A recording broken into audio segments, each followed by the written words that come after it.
Hello.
I'm back. I was gone for a second. Take a breath.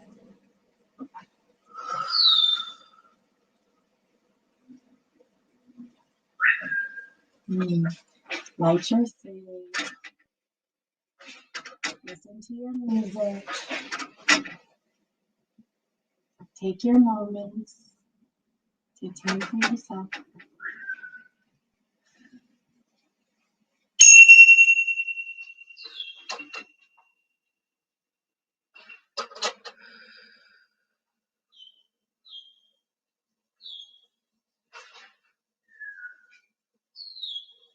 Welcome. Thank you for joining me tonight. Thank you for loaning me your energy and your presence. I'm going to start with a little meditation. I am meditation. So let's take a breath. I am the light and the dark. I am sound and I am silence. I am the energy that surrounds you in each moment you are here. I am around you, wrapping you in light and love and sound and shine. I exist in the dimension between past and future. There is a yellow brick road that you can create that exists in the timeless dimension, in between time. And I am here. So feel me. I'm all around you right now. Listen.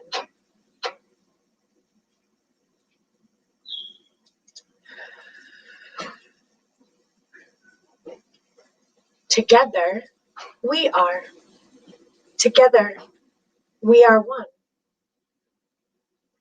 No fear, no doubt. Trust in me. I always play songs for you. Stay with me in this timeless dimension. For you are a vessel for this energy to reach the earth plane. This vibration in between past and future, the timeless dimension, vibrates through a channel, through a vessel, through a conduit. And this is you. So how long can you hold this dimension open? Can you walk in this dimension, timeless dimension? Can you speak in this dimension? Words resonate vibrationally in this dimension.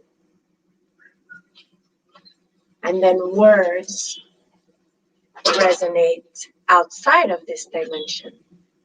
Words of past, words of future, and then words, simple words can exist in this timeless dimension, though it is wordless.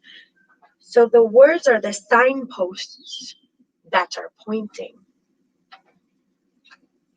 For I am stillness.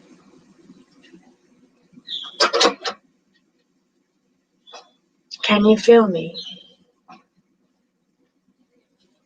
And I am always playing with you. Life is about playing, being playful. The sounds and the words and the shines and the people and the reflections. And I am interior and exterior and light and dark. So in times of darkness, I am there. You can bring me there. I will be with you. For this is an ongoing moment. Many times our mind glitches. We have a glitch. And we glitch out of this dimension.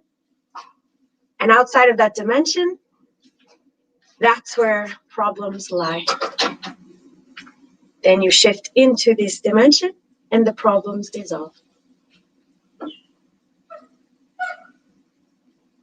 So it's a glitch and then a flash because we've recognized that we've glitched, and then a reset and a rebalance.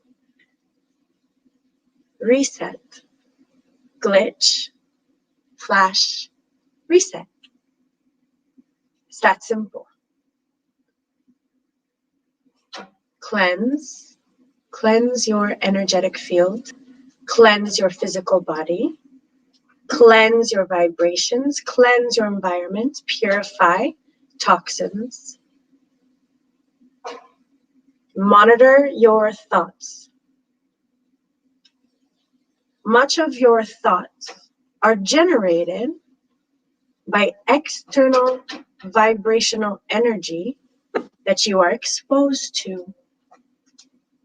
So your thoughts line up with this vibrational pattern externally, outside of the timeless dimension, and you link, and that energy downloads into your chakras, and it's fear and anxiety, irritation, frustration, trauma, pain, as your energy has linked, and then your thoughts align with the energy that you've downloaded. So you've downloaded the energy, the thoughts go, oh yeah, I know how this energy feels. And then your thoughts say, oh, don't worry.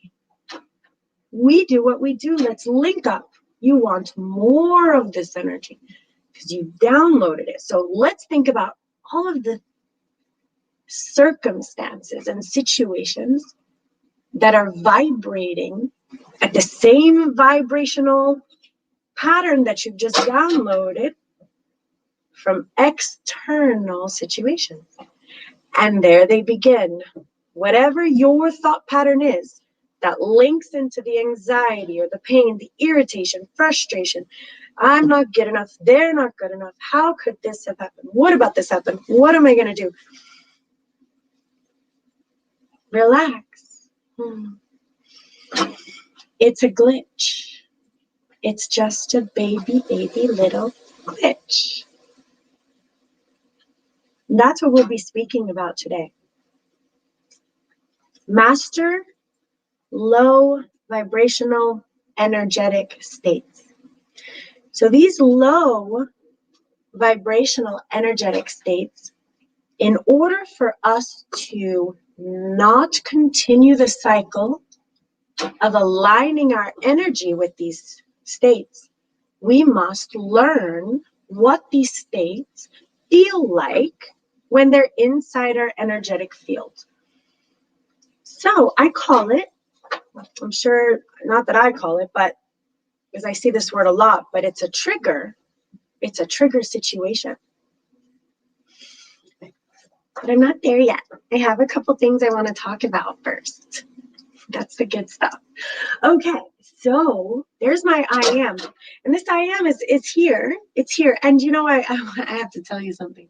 Some of you have heard this before, but you know, when I first began into this journey of strangeness, this weird world, many teachers said, what do you mean you don't have a name for your guides? I mean, everyone has a name for their guides. And I was like, oh, gosh, I must not be good enough. You know, I'm not good enough because I don't have a name. No one's ever given me a name. You know, so I meditate so hard and I can't just create a name. I mean, don't get me wrong. Now I know I could create any name and they'd be fine.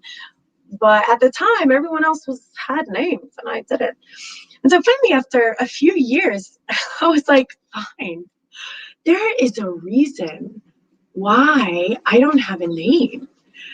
And that's why when you see on my videos, you see Naname.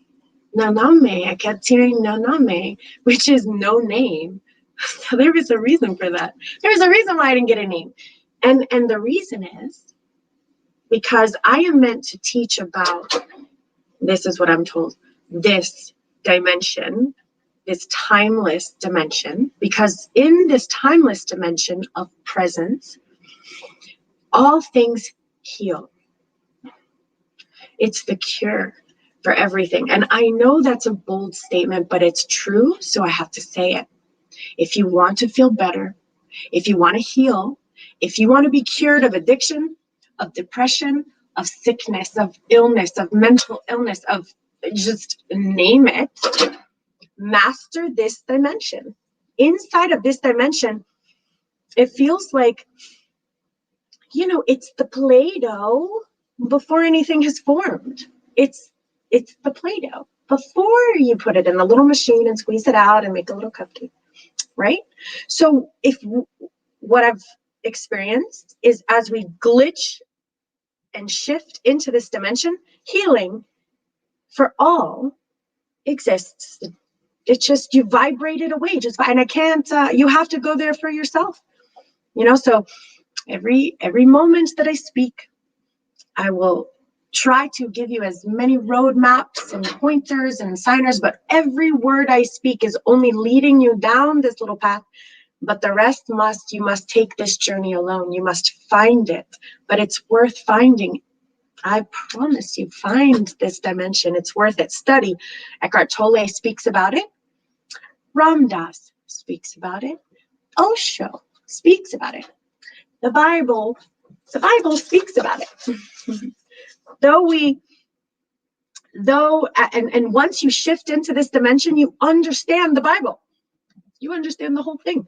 Not from some kind of man religion thing, but from the source upon which it was written, from this dimension, this source dimension, this God dimension, this universal dimension of master creation, where all creation takes place here. All creation is here.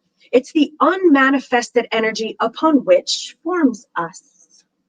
That was some good words there, all right? Unmanifested energy. Okay, so this I am is all I ever heard. I am. And then it was silent. I am. And finally I was like, I am. And they're like, yeah. And I say they because that's where I didn't get a name. Names limit and label and define. Names define you. You're a mother. Now you're defined, but you know, you're so much more than a mother. You're a woman. You're a man. That's defining you. But you're so much more than that. You're so much more. And so those words are cute, but in this dimension, there are no labels. You are labelless. And that's another thing that I kept asking. I mean, should I become a minister? Do I need a minister, Kristen? I was like, I can't because it's a label. So it would define me in a way that I cannot be defined. I am undefinable. Here on earth, they call me Kristen. That is a term that points to my essence. Kristen, here is a word, and it points to my essence, but it does not define me or label me. No minister, no degree, no mother, father, brother, sister, bad person, good person. This is a limitless, labelless, undefinable, energetic source where all healing takes place and where you can completely speak to your guides and everyone who's up there and everyone who wants to speak to you. This is where you find them. So you get to do that too. It's so fun. It's really fun. And you kind of understand why you're here. You understand why we're existing here. You understand what it means to have a human experience, which is meant to be beautiful. This experience is meant to be, well, it's wordless, so perfect. Imperfectly imperfect, because, without the body, we can't feel. So our human experience is meant to be feeling everything. And it's beautiful when you see it with the eyes of this timeless dimension, when you can see the world through those eyes, everything makes sense. So all the questions you're wondering, it's there. It's there. And you can get it. You can find it. You just have to keep looking. And once you get there, once you experience it, it's like falling down Alice's rabbit hole. You will never go back. And even if you just experience it for one single moment, you will spend the rest of your life fighting to find it again, to live in it, to exist in it, because there's nowhere else I would rather be. And so every moment that I'm awake, I'm ensuring that I'm not too couple clicks off, and I know it. So I've set my parameters, which actually we're going to talk about that today too. Okay, and then I'm going to do some readings. For those of you who are popping on and popping off, I see you. I promise I will get to you. We're definitely going to do some readings, but I have some vibrational information I have to share first. So I'm so excited because I also have a lovely, you know what it is? It's a type of, I don't know what it is, procrastination, fear. It's in my energetic field. And when I think about making more videos, I have the future anxiety glitch. At least I recognize what it is. So I imagine myself making those videos. And then I imagine, what will people think? What will I say? What are they going to blah? That's nonsense in the head, because I have linked into my imagined future, which is probably way worse than anything ever is. So I recognize that I do that, and I monitor my energy to make sure I'm not glitching too far forward. So this is my practice. Even right now, I'm practicing to not filter my energy through all of y'all's energy, because I tend to we all do that. And then we filter what we say, we filter our decisions, we filter our behavior. Timber, you knocked that on the ground. We filter everything the moment that we link in to your energy. So all of you who's watching, and I'm linking into Jill's, and I'm linking into Tracy's, and I'm linking in, and now I have to filter through all of your energies versus me recognize, and I can feel you guys all right now. Versus sometimes, that's why sometimes I don't look right at you, because I'll link right into you, and my energy begins a channel. And so I'm practicing every time I hear, like, no, don't do it. Breathe through it. Keep my energy right here. Keep it clear. Keep it right here. And it happens that fast. The moment that we're with someone, we link in, and their energy can, if we're not aware of the way that feels, when our energetic field has been exposed to someone else's vibration pattern. We want to monitor that, monitor it. Your life depends on it, because it does. It really does. Okay, so OSHO. I've said many times that this is my favorite guy. Well, okay, ECKHART Tolle is my favorite master teacher. And I'm going to do a book study on him because he's so wonderful and he has so much to teach, but sometimes he can be a little, I've probably listened to him for 10 years. And every time I listen to him, I learn something new, and I could probably recite the book. I've probably listened to him longer than 10 years at this point. And if you guys ever decide to take him on, please understand, you're not going to understand a word of it the first time. I must have listened to the book thousands and thousands of times. Thousands, I'm not kidding you guys. Every time I was feeling a little glitchy, I would listen to him and he glitched me right back. And in the beginning, I didn't know why I was feeling better. But so he's the one who really led me here and taught me about what I was feeling and what this was. So from there, now I can recognize master teachers because I can feel them describing this energetic field that we're all trying to click into.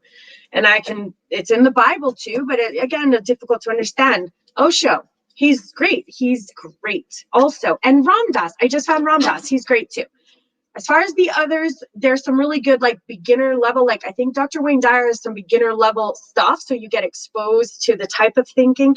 And there's some others, but these are the master teachers that I can verify. And as I find other master teachers, I will let you know.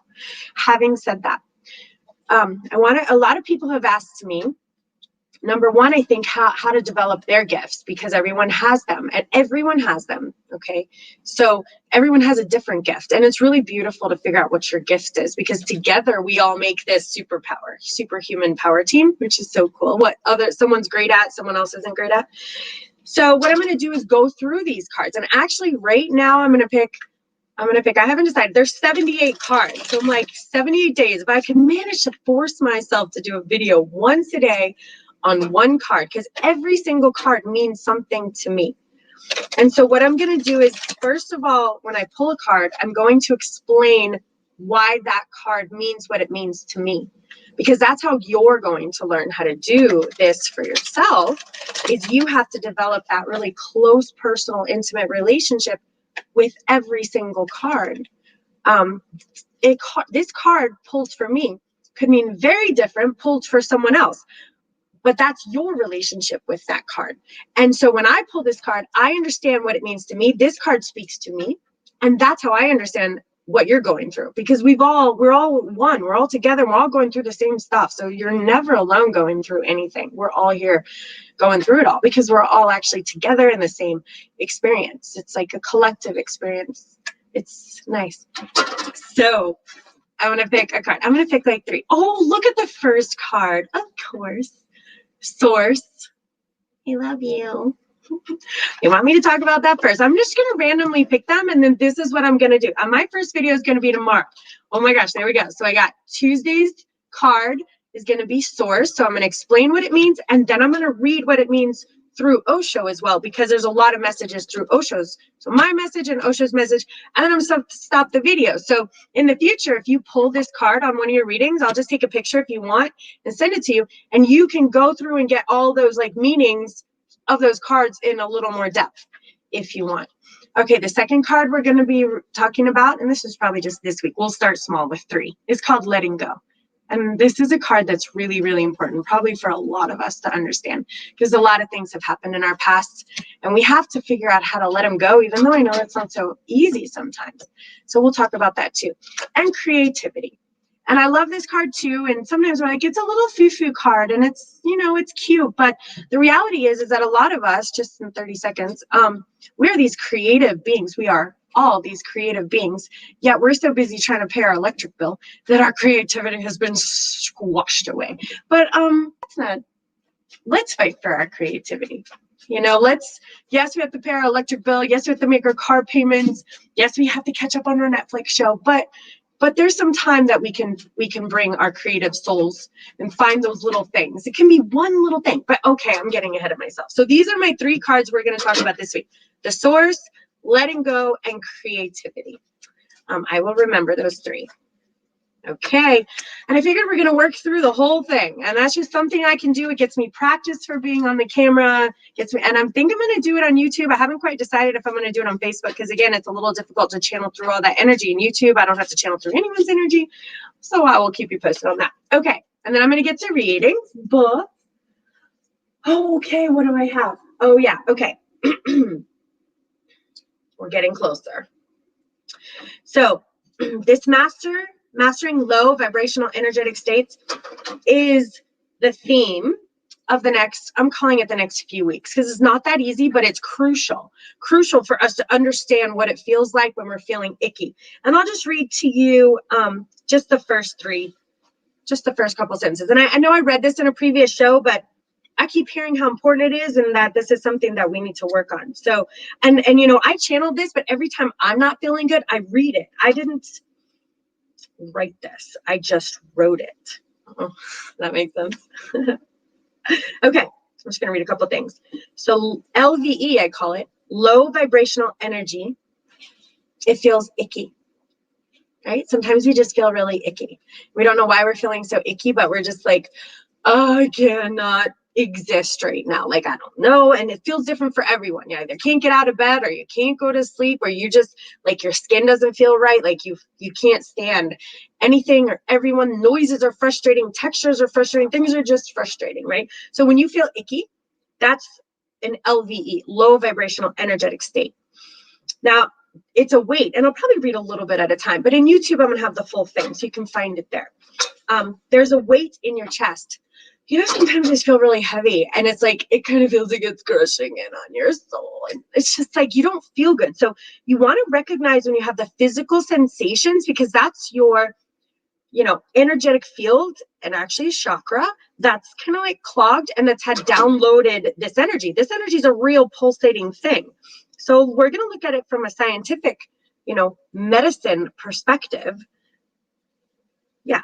Because this is just something that we'll begin to teach children at some point. Feels hard to breathe. Sometimes if we're feeling icky, the weight is on our chest, feeling hard to breathe, you know, our thoughts are racing, telling us all sorts of things, and we're like glitching. We're glitching. Nothing in the world feels like it's going right. Everything is wrong, bad, maybe even miserable. And I have felt this way. Our stomach feels nauseous. So here's another physical sensation. Not only have the weight on the chest, but sometimes you have some nausea in your stomach, also where other chakras are located. This is a very important part that we are going to clue into at some point, not today, but we are going to get into this. We are judging the world and all that is at this moment.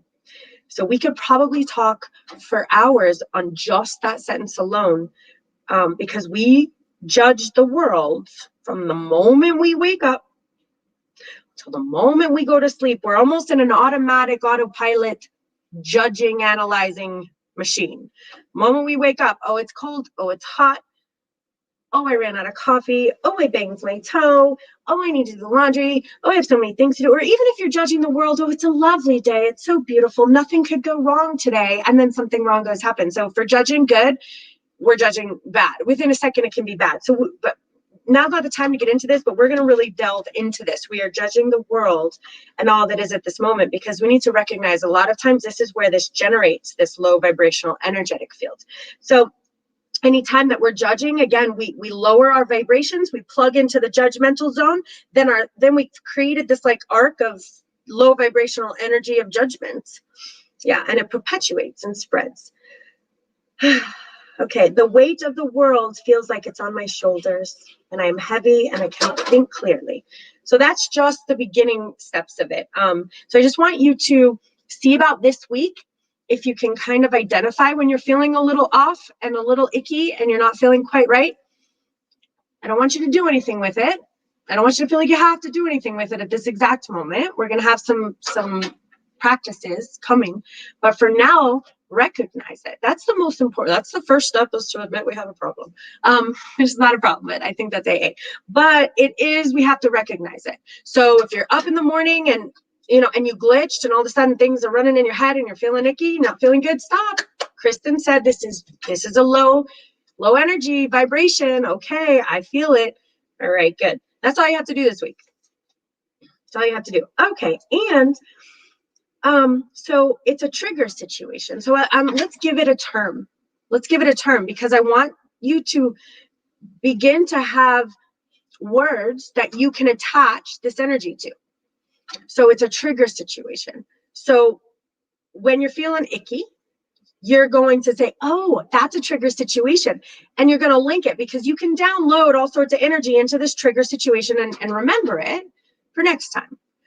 So it's an emotionally charged experience. Floor of emotions. Oh, it hits all at once. Blinding, disturbing, traumatizing, shocking. Okay, so all of these things can happen in a trigger situation. So, you know, as simple as this sounds, even something like you told your roommate, whomever it is, a child, a partner, a roommate, to like take out the trash. And it's Monday morning and the trash just drove by.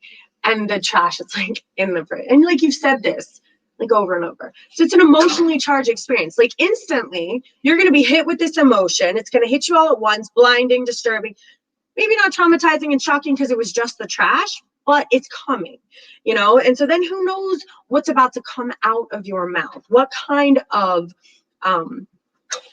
low vibrational energy is about to spew out of your mouth, right? So let's not go there. Let's just try to recognize when these trigger situations happen. So you're driving and someone cuts you off. We're judging the world and all that's in it. Instantly, you're like, how dare that person do that? How dare they cut me off? Who do they think they are? Okay, we've dropped our energy, we've linked in, and now we're driving in a low vibrational, icky state. We're not feeling good. Then the headline's up, and before we realize it, we're walking into work cranky. We drop our keys, we bark at the mailman. I don't know. It perpetuates. And now the poor new girl is like, I think I screwed something up. And you're like, yeah, you're fired. I mean, all right. Maybe it's not that bad, but you know what I'm saying? We don't know how far this low vibrational situation is going to take us. And it could have started with someone forgetting to take the trash out. It could be that simple. So I want to try to teach. I'm going to work on practice. Is what I work on, is catching those trigger situations before they turn into a thing. I think that's probably a lot for me to say today, but if you want a little more like, extra homework, okay, something that I like to do, kind of our next step, but if it's too much for you to worry about right now this week, just recognize as many trigger situations as you can throughout your week. And you're probably going to have them all day long. The dog is going to do something, the neighbor's going to do something, the people on the road, the people at work, your partner, your bills are going to come in that were not expected, the tires pop, cars break, ACs break.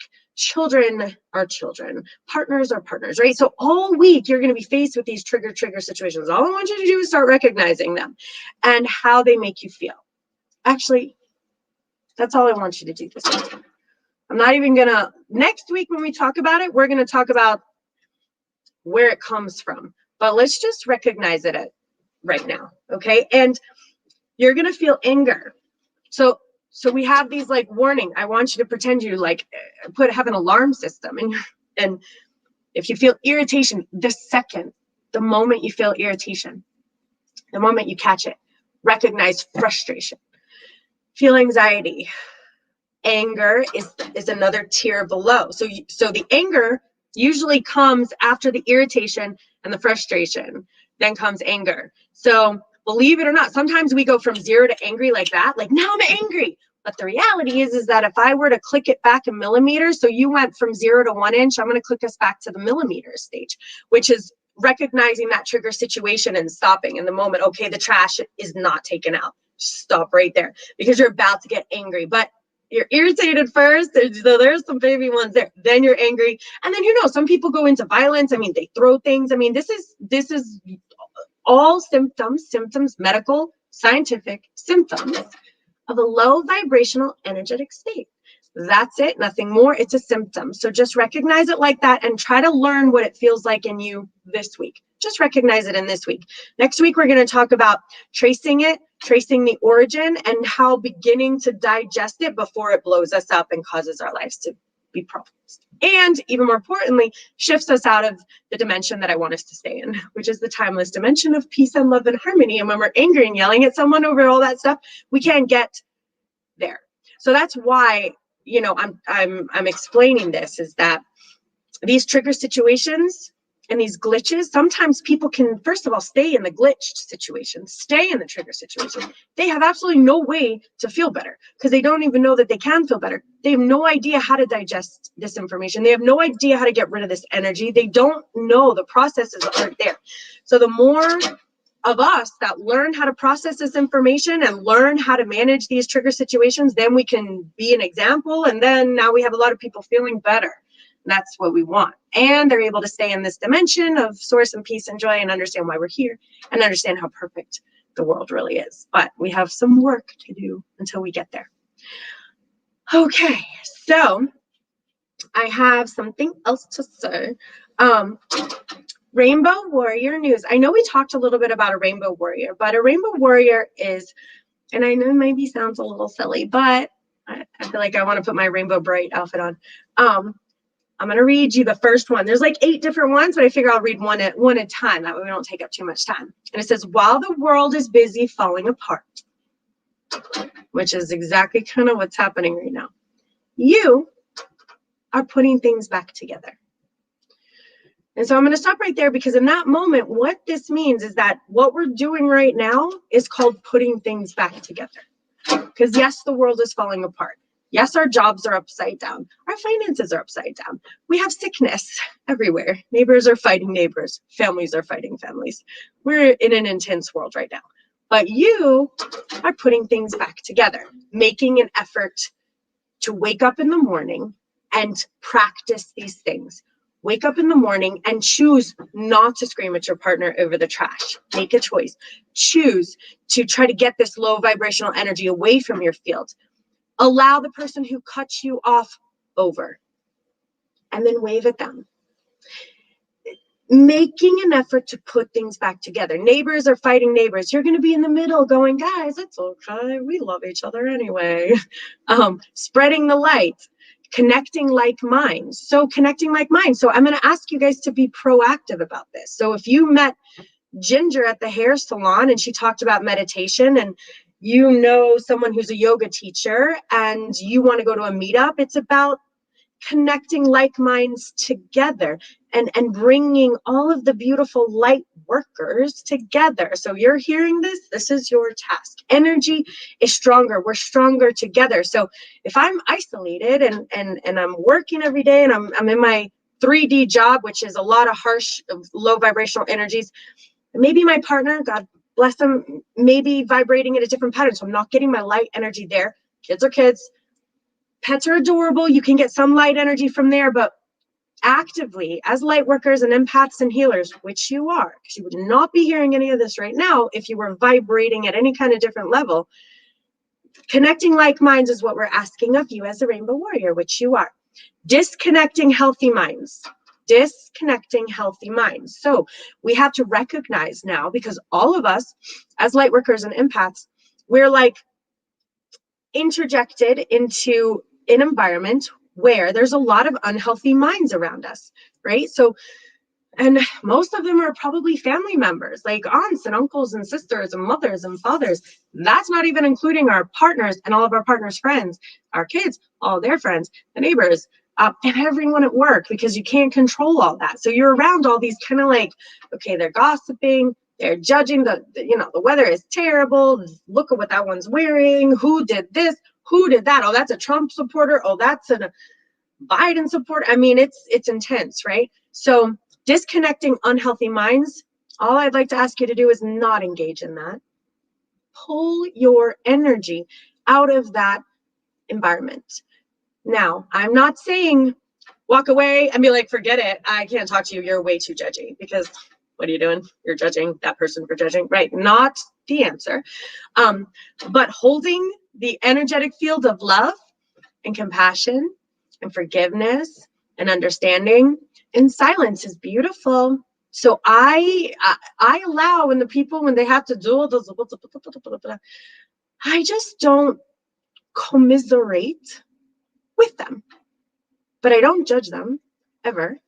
And in fact, I have some compassion there, because having that energy inside of your soul must not feel very good. And they're like on autopilot. And when you take a step back, you can see the autopilot of running mouths, but not judging, just compassion and understanding. And many times when they want to tell me about how terrible the weather is, and I don't know, they're freezing or it's raining or it's too hot, I just pleasantly enjoy the tone of their voice, the way their lips move. I enjoy the experience that I'm here breathing, listening. So I have a different experience when someone, but I don't say, yeah, you're right. Oh my God, you're so right. The weather's horrible. Because all I'm doing is strengthening that energetic field. But when you don't say anything at all, you're not judging, but you're, oh, is that so? Okay. Well, I love the weather outside, but I'll see you guys later. You know, just we're not getting into it. We're just not going to get into it. And gossiping's huge. I don't know when or how as a society did we turn into like these gossip. You know, it's harmful to the energetic field when two people are talking, and you might very well love the person that you're talking about. It's just a bad habit. It's just, as a society, we've created a bad habit. There's no one been like, stop it. We're this mothers and grandmothers and sisters and friends. And it's not only women, men too, partner, everybody's talking about everybody else. And when we talk about this and that, we create this energetic shitstorm it's got to go somewhere. It's created. So many times, guys, if you're talking about those people, you are shooting energy at them, and it may not be healthy. They could be like enjoying their life, and all of a sudden they get shot with this ball of negative energy that you guys just created in your gossip fest, and now they're sad for a couple of days, and they have no idea even why they're sad, because they don't know that energy shoots around like that. But you do. Now you know. And so take yourself out of that equation. And then reconnecting the cosmic mind. So reconnecting the cosmic mind is, yes, okay, even if you did gossip or you got into that low energy of, yeah, the weather's horrible and things are bad and everything sucks. Okay, that's okay, we did it. But just know that I want you to have a term called a glitch. It was a glitch. I just glitched. I glitched. It's okay. So now I'm going to flash and reset, bring myself back, shift 3D to 5D. These are all terms we've heard. Shift back into this energy, reconnecting the cosmic mind.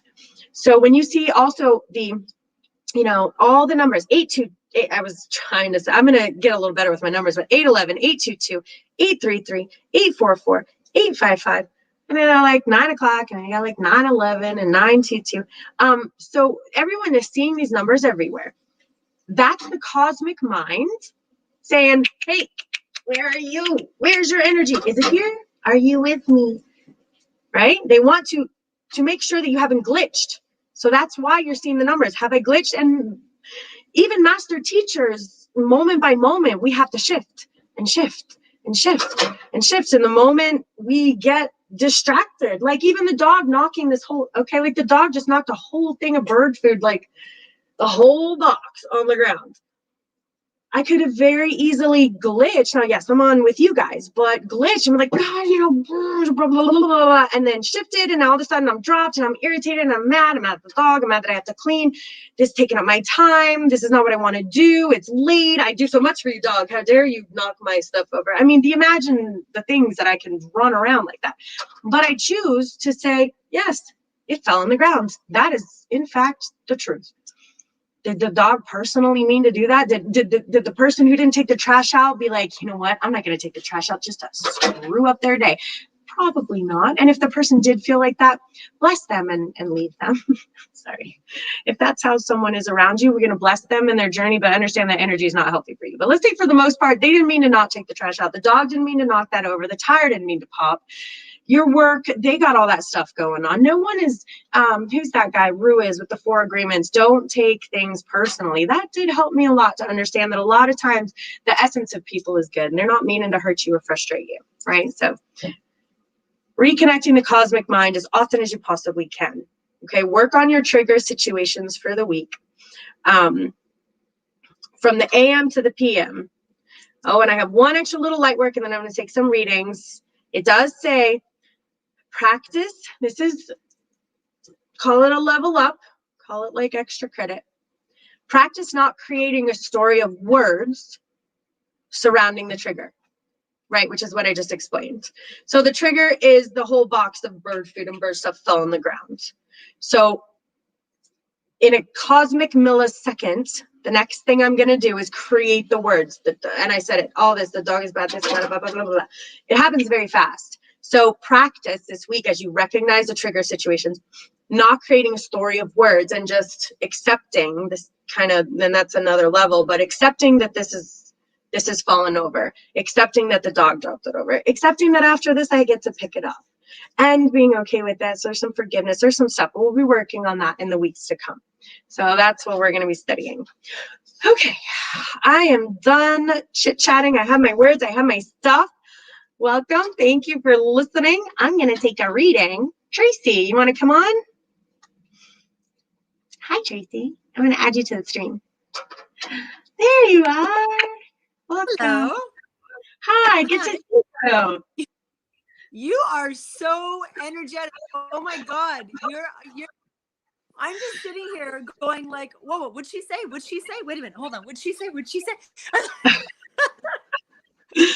Yeah, I know. Can't keep up to you, but I love it. Yeah, the stuff that's coming out of my mouth, trust me, sometimes I'm like, what did I just say? I need to write that down. Because a lot of this stuff is just channeling right through. And even this stuff, look, I wrote all this stuff. It's all channeled though. This is all channeled stuff. So I go back and read it and I'm like, it makes me feel better. So I'm just going to share it because I'm told to.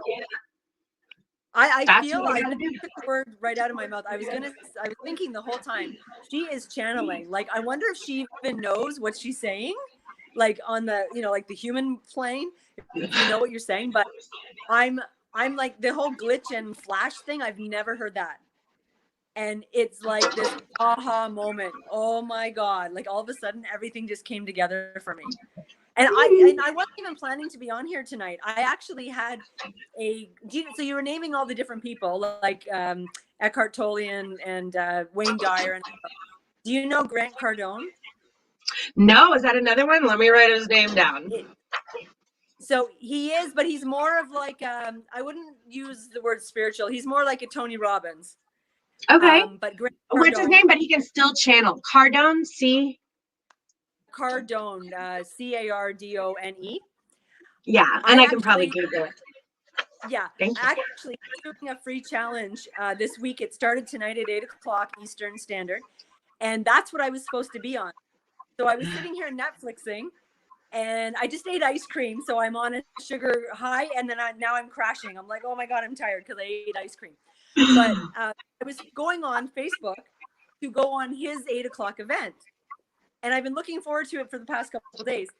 And I saw you on there. Well, it said Joseph. And I clicked on it. And then I'm like, well, I can't stay here because I'm supposed to go there. And I completely missed the whole thing with him because I couldn't stop. I couldn't leave you. Yeah, so I know. Meant to be.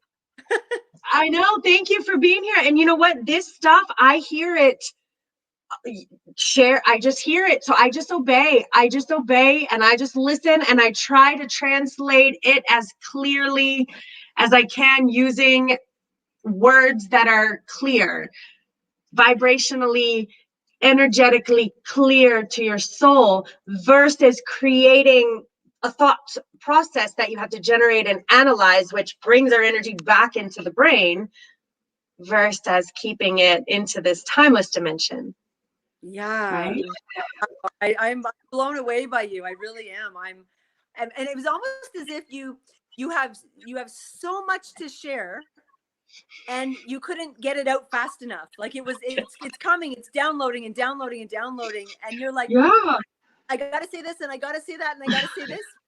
Yes, and I keep asking them every week, can you slow the information down? Slow the information down. So I get to practice. Thank you for saying that. Slowing, and I know that I can slow it down, but it comes through so fast. It's like a download, right? And downloads don't, and I don't have the internet to deal with, so it's like a straight download, just like it's there. And I'm like, you should see me the last few ones you get so fast. I know it's true, but they have explained to me that the slower that I can share the information, that actually grounds me in the dimension of the timeless so that the information can flow. So when I speak fast, it's because there's a part of me that's afraid that the information will be gone if I don't say it very fast. right? And I don't recognize it's a human, that's a human, it's a human glitch of some sort that it, oh my gosh, I have to say it. And they then reminds me to slow it down and to trust them, that as long as I'm speaking through the timeless dimension, all the information is accessible, all the downloads are there, and that is, and then I hook into this vibration. What needs to be shared will be shared, and I do not need to speed it up. So that's been my message, my lesson, my practice. Wow. Trying to, I know. This is trying to get it up. fascinated by you. Wow. Thank you, Tracy. Because I talk and I'm like, I don't know if anyone's gonna understand me. And then I heard very clearly, it's not. What does he say? It's not for you to understand. It's not for me to try to make you understand. That is not what I'm here for. I have to just say this, and then you have to understand it somehow. I don't know how. Will, because your guides are talking to you too. So when I'm speaking about this, you're just hearing other words to describe an experience you've already had. You've already experienced many things like this. And these are just my particular words describing it. And so you're able to say, oh, yes. And the Holy Bible speaks of this. And Osho's book is a whole thing about everything I'm saying, but channeled through his words. And when you fully grasp your dimensional guru side of you, then you have your beautiful words that are inside of your mind that you've picked up your entire life. And those words, when you share the information, all of the people around you will vibrate. Then they're vibrating at your vibration. And that's how you're able to share this information with all of those that are around you. And then you elevate their vibration pattern. Not quite the same. Okay, so the lotus flower, right? We're all lotus flowers. And we've all been here so many times, and we've all been the seed, and we all know the seeds. We know the seeds. We love them because we were all there, but the seeds are someone who's like, oh, I don't know about God, or I don't know if any of this is real. I think yoga's wishy-washy, ghosts are not real, God is not real. It's okay. Sometimes you find many atheists who have a lot of powerful, they're powerful, but those are the seeds. And you as a lotus flower are not here to teach the seed. The seed will learn from another seed who has the little stem. So this guy with the little stem, he went to a yoga class. And in this yoga class, I don't know, he kind of like felt something spiritual. And he told the seed, guess what? I felt something. And this little seed's like, really? And so now they're just like go walking into the yoga class like, oh my God, this is so silly, right? And that's beautiful. And so then this little guy is next to this, and this is the seed and the flower. And maybe it has a little leaf and a little leaf. And this vibration pattern is meant to teach the seeds, to plant the seeds, to sunlight the seeds. And when the seed is exposed to someone like a lotus flower, they can't understand anything that you're saying at all. And that's what's happening a lot of times to a lot of us when we're trying to explain this to people, and they're like, you're like cuckoo, or what planet are you on? Or, you can't share a lot of this information with a whole lot of people. Like at all. You just see me trying to talk to people. You are, oh my God, you're blowing me away right now. You really are. And you know who you remind me of? Who? Just what you were doing just like 30 seconds ago, just before you started showing with the seed, you were reminding me so clearly of Esther Hicks, channeling Abraham. Oh my, I'm assuming awesome. You know who they are. Yes, right? I do. So even you sounded like her, I'm like, oh my God, this is so weird. Unbelievable. I'm so happy. I know my guides guided me to stumble across this right now instead of going to Grant Cardone. I'll check him later. Yes. So last thing about my flower, because they keep showing me a flower. So you are in a lotus flower position. So which means that your petals are unfolding, right? So you're becoming enlightened here on this particular earth plane on this particular moment. What that means is you want to find other lotus flowers. Let's say you have 5 of your petals and you want to find the teacher has 7, the student has 3. So you have 5. So you will communicate with those who have 5 petals, 3 petals, 4 petals, and they're going to be like, oh, and you're like, yeah, and guess what I learned? Oh, and as their petals are unfolding. So don't be discouraged when you speak to the seedlings and they give you no energy, because they cannot. But you can give them little droplets of light, but they can only intake so much light. So you'll begin to feel how much light can a person intake, and when you filled them up, they'll be like, and you'll be like, it's enough. And you've basically given them a little bit of sunshine, a little bit of water, you sprinkled some vitamins on the little seed, and someday, probably not in this lifetime, but they will unfold and flower. Now you have a different task of mastering a full lotus bloom and then finding your people here, finding those that understand you. Yes. Okay, download on view is done. There. Okay, but and now my mind is blank. There's nothing there. Okay, I'm gonna do a little reading for you. Let's see what Osho has to say. I think I'm channeling Osho too. I didn't realize I was channeling Osho. I didn't. I mean, I've heard. So why I have Noname? Noname is no name, right? So I learned that by me allowing my channel to have no name, Noname, it allows all who want to come to speak can come and speak. So I'm an open channel. So sometimes I have many different entities coming in and speaking versus Abraham only. Does that make sense? Yep. So, and this is what I've been told. And so I have to then say, this is what I've been told and this is what it is. So, yes. That name, Noname, that's actually, I don't suppose you have your own line of yoga wear, do you? Because that's the name of a yoga company, Noname. They create one-of-a-kind pieces of yoga pants with artist designs on the yoga pants. Oh my gosh. Well, I think I need to partner up with them. I hope they don't yell at me. I thought maybe you owned it. It's not, well, no. And then one tribe is another word I keep hearing. One tribe. And it's about us being a part of, okay, I don't even know how to fully explain it, but if you're part of one tribe, then there are certain kind of qualities as a light worker or an empath, like you're practicing, like you're gonna love thy neighbor. And I keep hearing it and I keep seeing people together and I keep seeing a movement of people who are understanding that they're a part of this one tribe. And when you understand you're part of this one tribe, you have to love thy neighbor, or you choose to love thy neighbor unconditionally, even though they're a Trump supporter. Oh my God. Oh my God. Or even though they're a Biden supporter, we have to love them anyway. We have to love them anyway. And Ram Dass just said, and I loved what he said. Ram Dass said, he said, you can oppose someone. That's okay. But never close your heart to them.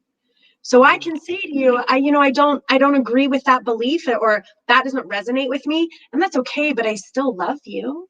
I still love you.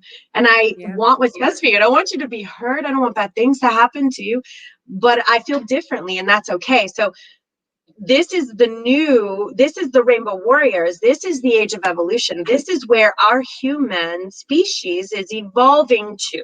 And we are at the forefront of this evolutionary process right now. And it's people like you and me and Leslie and Juanita who are listening to us that are going to be a part of this new species of humans that are coming. And we need everyone we can get right now to lead the way. You guys are pockets of light in your world, and we need you to really maximize your vibration pattern and keep your energy clear so that you can be the healer that you're meant to be here on this earth, the vibrational healer. And the only thing that we have to do, which is so beautiful, because when I first received this message, I'm like, that's kind of a lot. that's like really heavy. Like, how am I supposed to help everyone? I don't even know how to do that. And it was so beautiful. It was very overwhelming at first. It was so beautiful because I heard like a chuckle, and it was like, the only thing you have to do only one thing. I'm like, one thing? I only have to do one thing? And they're like, yeah, one thing. I'm like, what is it? Keep my vibration clear. That's all I have to do. It's the only thing. I have to monitor my vibration pattern at all times, always practicing. Obviously, we are practicing masters, so we're not, we're working on it every moment. But that's all that I'm asked to do. And I can do that. I can do that. Right? I can't help everybody else. I cannot. I love you guys. I can't help you, but I can help me. And if that's all I have to do is just vibrate right here, that's all they want me to do is vibrate right here, so that you're exposed to the vibration pattern. And then talk about the vibration pattern, and then explain how I hold this vibration pattern, and explain how I continue to hold it, how I practice every day, and explain what was lost, what does not exist inside this vibration pattern. So that's just what I have to do. So that's what I will do. That's what I will do. I love that. Wow. Yeah, and then everyone around you heals. I know, but it is when you have a little bit of the tools to do it. And I have them. I really do. I'm going to start sharing them more on YouTube, I think, because YouTube, I feel more, I can hold my energy right here and stay me, and I can stay connected a little bit clearer, versus right here, I have all of the people are there, and each one of them I can feel. I can feel every one of them. Oh, I have so many questions here. Okay, so I have your reading. Thank you. You're welcome. Okay, so you are being validated that your guides are communicating with you. And you are aware. It says awareness. So I feel like perhaps maybe you've had these experiences, you've had some things happen, you have felt certain ways that are unexplainable. You're not really like everyone else who's around you, but you're not exactly sure what it is, or how to communicate with it, or how to develop it, or really what is it exactly, right? Like, what exactly is this that's happening? Why am I being told things before they happen? Why am I feeling this way? Why am I knowing things like this? And I don't have anyone really to talk to about it either, because no one's going to understand anything that comes out of my mouth right now. So I get that. But I want to let you know that the first card they pulled up is guidance, which is straight from your guides, like a message straight from them to you. And they're actually holding your hand and walking with you. So they want this close relationship with you. They're asking you to develop this relationship with them.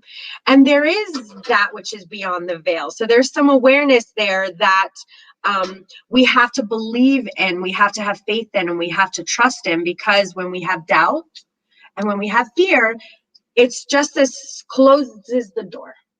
Doubt and fear closes the door. So we have to recognize what doubt feels like in our energetic field. So the moment, and it's quiet, and sometimes you don't even realize that the thought has been generated of doubt. And if we allow it to, and we don't think, we don't catch it, the next thing you know, we have this doubt in our field of doubt. No, this is ridiculous. No, I can't do this. Who's going to understand? And it begins to generate. And then all that does is just block, it just closes. That's it. The door is closed. And it's as simple as just recognizing, oh, that's doubt. I feel it. Oh, that's fear. I feel it. That's all you have to do for right now, is to feel it. Feel it in your field. That's how you get rid of it. You put your light on it. Shine your light on it. It's really that simple. So I see something else that's happened due to the fact that your life is around, and I'm going to bless all of those seedlings that are around you, but you're around many seeds. So And you are, like I said, a lotus flower. So you're having a hard time fully relating. Like, you're there and you're doing it. You're making the motions. You have these people in your life, the work and the environments and everything. And you're there. I'm not saying that you're not there, but you're a lotus flower in a seed bucket, you know? So we need you to begin to understand really who you are, begin to and you're already listening to Esther Hicks, and you're already listening. So you're already doing all this stuff anyway. This is, I think, validating to keep walking this path, because by you staying in the seed bucket, your energy becomes very low, and then your mind splits. It splits, and it defragments into healthy, unhealthy, right and wrong, good and bad. What do we do? And all that is a symptom of the lower energy of the seed bucket. Is all that is. So it's not something to freak out about, or, oh, this is who I am, or this is I have to do all these things, I have to study. No, you have to do none of those things. You just have to recognize what it feels like when you're around those lower energies, and how those energies are kind of infiltrating your field. And I do have some practices. You're right, I can't share everything right now, but practices to recognize how that energy affects you and keep it at bay. Can we run around and never speak to all of the seeds in our life? No, we can't, because what we have is, as of yet, still a bit rare. So it's not that common. We do have to go on Facebook to find our people, go on Meetup to find your people, go to yoga classes, go to meditation classes, find your people, find your tribe. You don't need to get rid of your life if you find your tribe and you allow your tribe. You need your tribe in your life, or else you will just not feel good for forever, because you're not around your light people. You're not around your vibration pattern. So your vibration pattern can't get up as high as it needs to go. I also see some stress, right? Some external stress and circumstances that are telling you to be worried and to be concerned, and this and this and this and this and this. Oh, all these things you have to be worried about. You're going to make a thing, and all of this is telling you that you should be all concerned. Every single thing that's causing you stress in your life, I want you to imagine it being a battery cell phone charger. And let's just, since you have a lot of it, let's just add it all to your tummy. And you're plugging into this stress and plugging into that stress and plugging into that. And this stress is sending energy back at you. Be concerned. Sending energy back. What are you going to do? Sending energy back. If you were better, you wouldn't be feeling this way. And so now you got all these like battery chargers and all this stressful information. And what I want you to do is unplug all of it. But you have to find it. I know. It's not that easy, but worth it. Just get it, unplug it. You know what's so funny? I've got a battery pack attached to my cell phone right now. There you go, just to charge it up to make sure that you have all of those things plugged in, right? Yeah, you want to recognize that. Unplug that thing. Put that thing in the drawer. No, let it go. Sometimes we got to unplug, guys. I don't know if you're listening to the news and all that, but wow, that's intense. Okay, I do see a little bit of some relationship stuff, so I don't know if you got some relationship stuff going on. Do you have a relationship? Depends what kind of relationship. Are you talking romantic or friendships, or what are you talking about? This is romantic. A type of romantic relationship, but it's in the middle of this stress. It's right after the stress. So, and it's lovers. So that's pulling that there is a type of loving relationship somewhere. And if it's not, it never pulls by accident. I've never seen it pull by accident. So if you don't have it yet. I'm in the middle of a separation, actually. So. Okay. So to me, this stress is from that. A lot of stresses from that. And because it didn't pull like flowers and butterflies, it pulled trouble in a relationship. That's what I pulled. So having said that, that's a lot of stress he's a little seedling in a bucket. We love him. We're going to love him and bless him on his journey. He's going to find a little seed with a little stem and a little leaf, and we're going to love that for them, because here's what happens. It's beautiful. When you met him and he met you, you both needed to learn, he or she, you both needed to learn together. You needed to learn, and you did, and you learned, and now your learning has ended.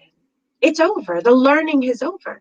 And now you have a vibration pattern going this way, and you're going to meet someone who vibrates at your pattern, and your partner has a vibration pattern going this way, and they are going to meet someone that they're going to, who knows, learn, vibrate. And they may, and you remember, they could be very happy here at their vibration pattern here, meaning they're not trying to go shoot to where you're going. And trust me, you're going lots of places. And sometimes you can't bring those people with you. We have to love and let them go. I'm also going through a separation, similar. And I can feel it. In fact, so much so that he has a new partner now. Man, are they alike? I mean, they like do the same things. Whereas I was always like, really, do we have to do that? Or, oh, we have to watch that again for the 5th time. Okay. They are totally like, yeah, let's watch it for the 5th time. I'm like, you know, they're happy and I see them. Whereas me, I want to do this. I want to go do other things. I went to some meditation on a rooftop in the middle. It was dark. There was people playing fight. I mean, it was so cool. And he was like, that sounds awful. I'm like, yeah, it's not your scene. He's like, but I went shopping. We went shopping. I'm like, I know. So that's what I mean by time to find our people. Our people are out there. Our tribe is out there, and we have to find them. And that's where our energy will grow and develop and flower, not staying with the seedlings.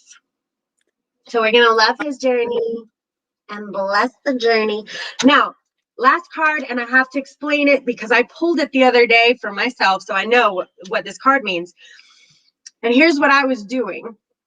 I had so much planned out and kind of like scheduled, and tasks and things I had to do, I had to accomplish. And in the meantime, I kind of like misplaced my keys, and then like I dropped my coffee, and then because I had things to do and go and do, blah, and then I lost my keys again, and like that never happens on accident. So what I have to do is slow down. So I was really generating my energy full time into the future. I was on like go mode, and everything in between me and my go mode was just in my way. Right. We can't live like that. We can still have our plan, and we can still have our go and our intention. We know where we're headed. Check. I know where I'm headed. Now I need to come back to here and enjoy getting there. I need to enjoy walking around and getting dressed and feeling my clothes and feeling my hair. I can get ready and feel my hair. I can get ready and appreciate my skin. I can put my shoes on and feel my socks. I have enough time to feel my socks. No, I'm rushing. No,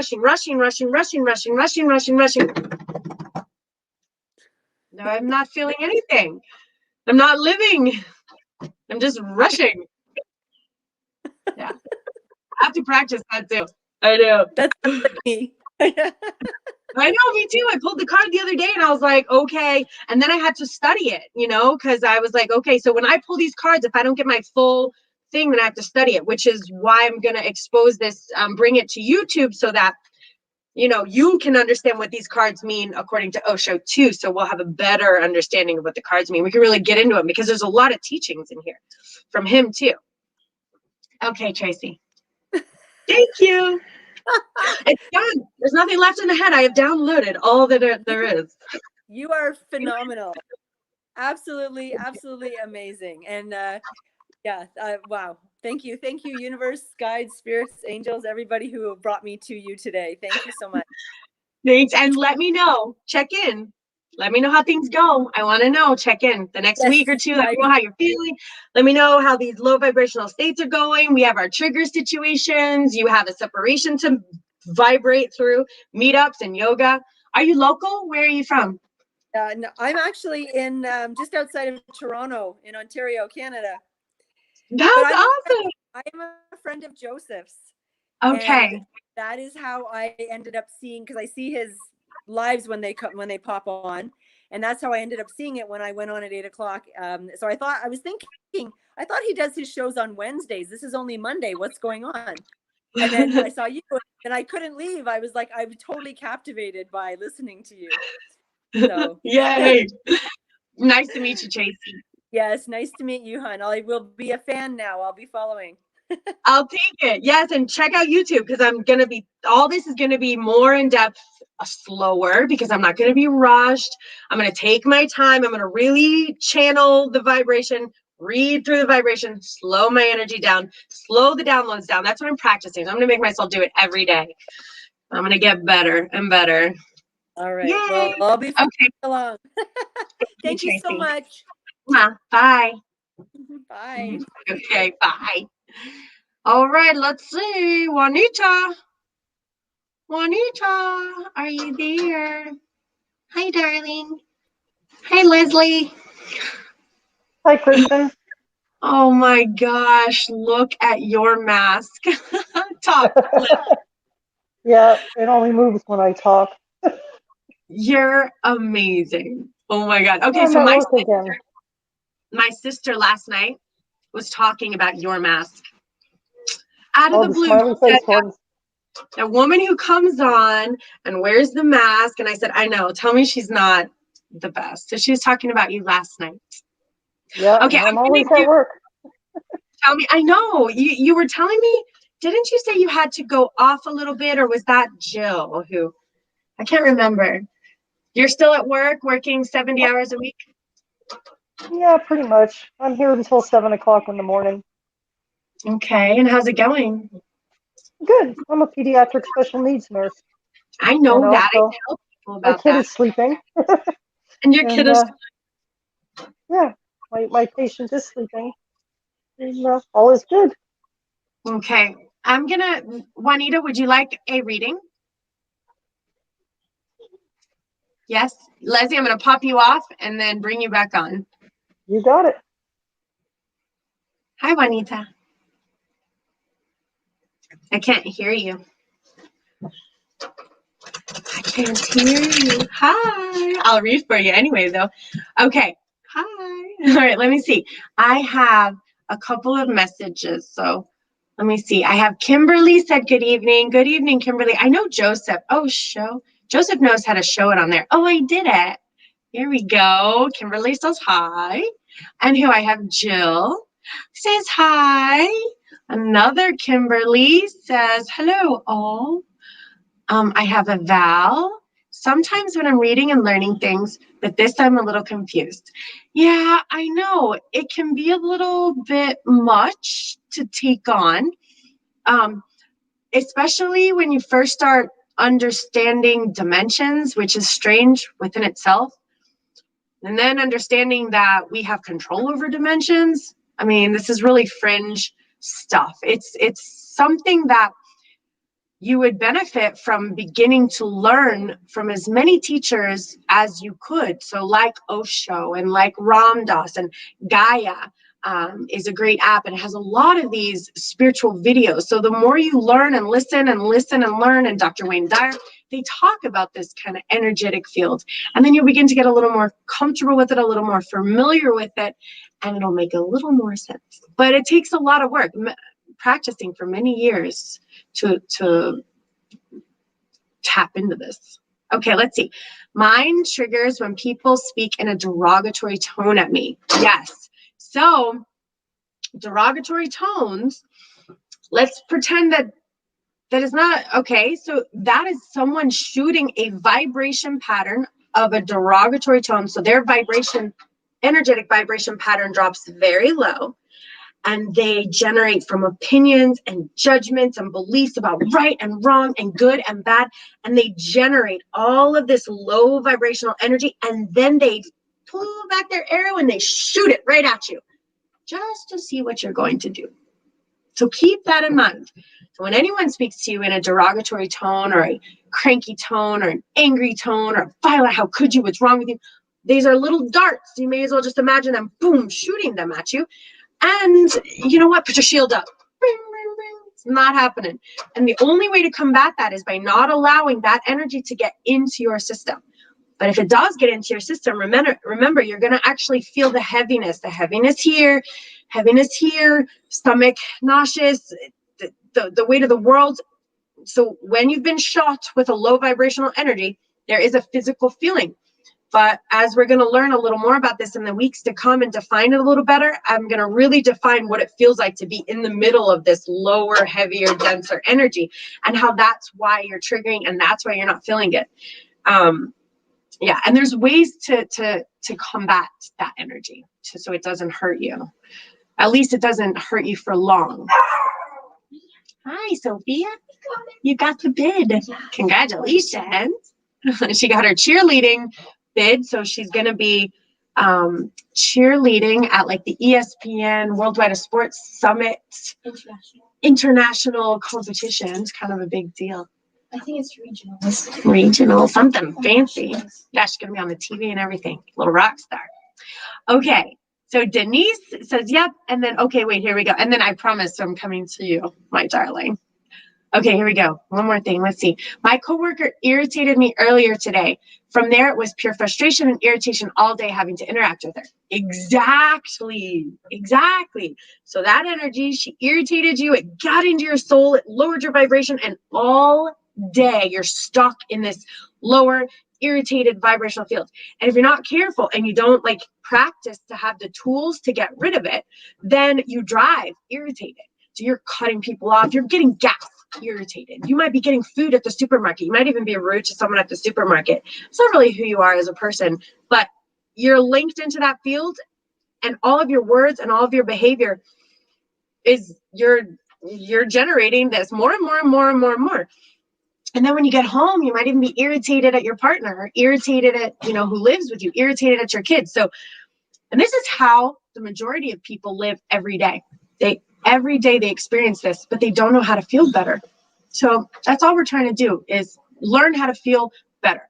Learn how to get rid of that energy and next week I'm going to talk about this, and I love that you put that. Next week I'm going to talk about what happens when we feel that irritation. What do we do with it? How do we get rid of it? But for now, for this week, we just have to recognize it. We want to recognize it first. Because the only way to get rid of it is to recognize it. Yes, and she says, train your brain. Yep.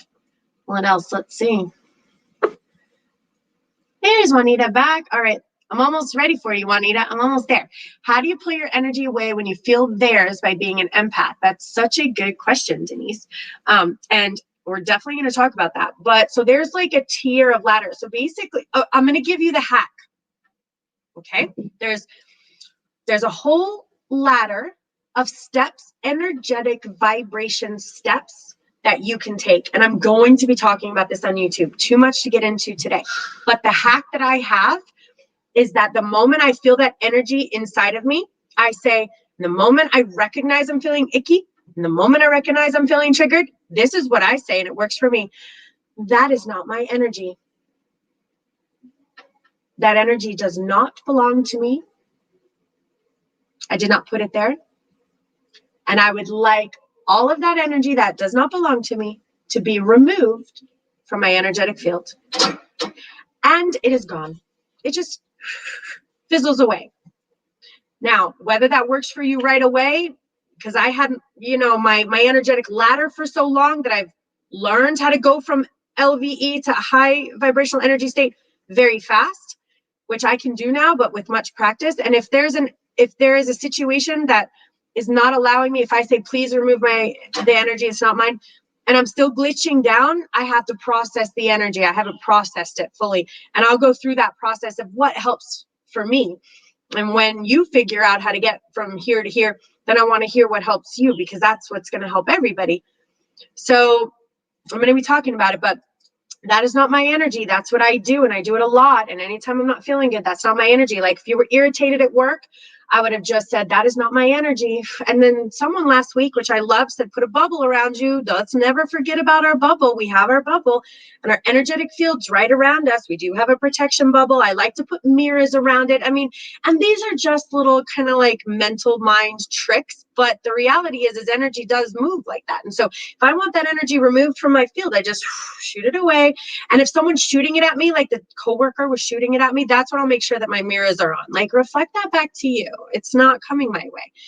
And then I have to make sure that I'm feeling good inside my bubble. And that sometimes I need to take a step outside, a brain break, a breathe break. People take smoke breaks. I'm gonna take a meditation break. I might listen to my stuff for 5 minutes and just feel a little bit better. And then I'm put my mirrors up and my bubble up, and then I'm gonna reemerge into the work fields. But I'm not gonna spend all day feeling irritated. The moment I feel irritated, I need to stop what I'm doing and rebalance the glitch, shift, flash, glitch. And we glitched, it's okay, we recognize it, we're gonna flash back, shift back, and heal ourselves. But don't spend all day feeling that way, because you don't have to. You don't have to. Belinda says, hi, beautiful. Stay protected, bubbles and mirrors. Yeah, shield of light. She's talking about it. She's right. A shield of light. She's 100% right. Okay. And Leslie says, hi, I'm late at work again. Okay, Juanita, I'm bringing you on. My thing is, oh, let's see. How do I remove that comment? I don't know. But I like her shield of light comment, so let's leave it on. Shield of light. It's our theme of today. Okay, can I hear you, Juanita, or no? No, can't hear you. That's okay. We'll get a reading anyway. Take a breath.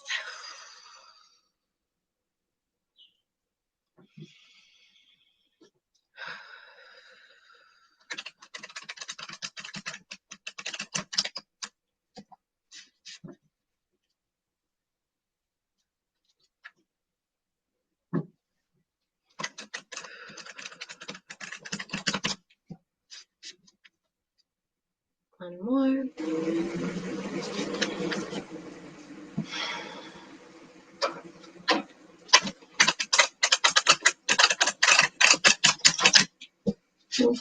Energy is very soothing. It's very relaxing. Okay.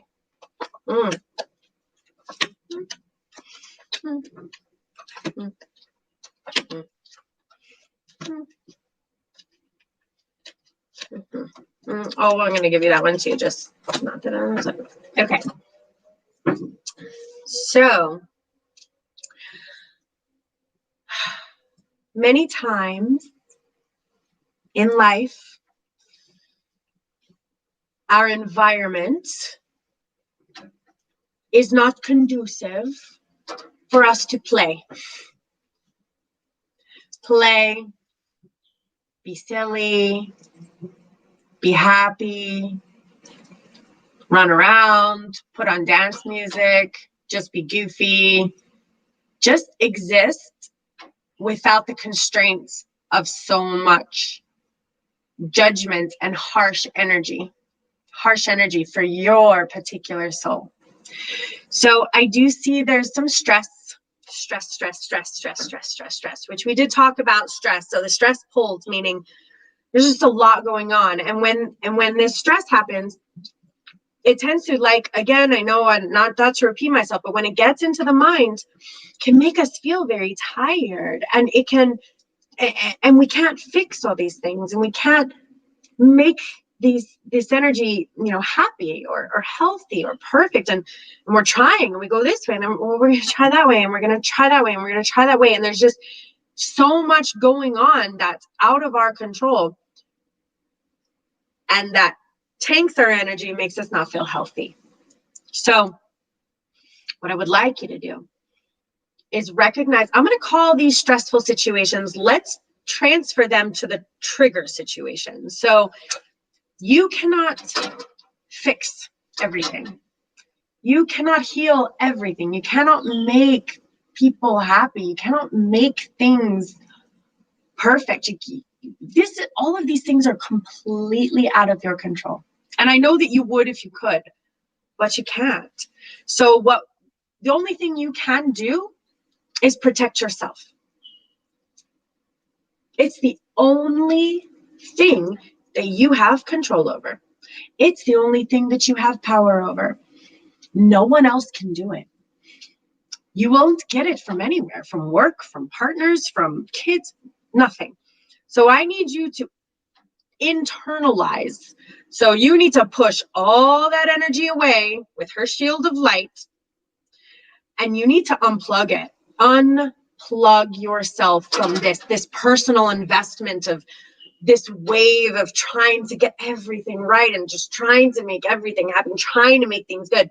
You have to unplug it and turn that energy around in here and talk to yourself. What do you need, Kristen? What do you need? And maybe this is going on. I'm not going to let that into my energetic soul. So I am going to have my meditation CDs if I need to. Maybe I need to be a little quiet about them. I don't need to put them in anyone's, face. I have my little videos that I'm going to listen to, my little books. I don't know if you can manage to get out to a meetup at all or anywhere, a yoga group, finding some higher energy that you can exposure. A church Christ Fellowship is a phenomenal church online. So you want to try to expose yourself to some light like that, and start small. Find those little light places, those little light holes that you can get into there.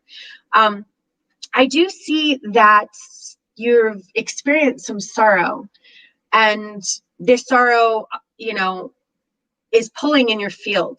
So what happens is that when we want to play and we want to feel good, but then the sorrow comes back in. And then when the sorrow comes back in, it gets into the mind. And then when it gets into the mind, everything is generated. Things are not good enough. Why did this happen? How do we undo it? How do I fix it? I can't believe this happened. I mean, the words just keep going and going. And all that further does is drop your energy back down to the point where you cannot even see how to feel better. You cannot see what to do. You cannot, because all you see is sorrow through your eye. You can't help it. It's a filter. It's a sorrow blanket. You have like your sorrow hoodie on, and you can't see through it. And on top of it, the environment, and on top of it, the stress added to it.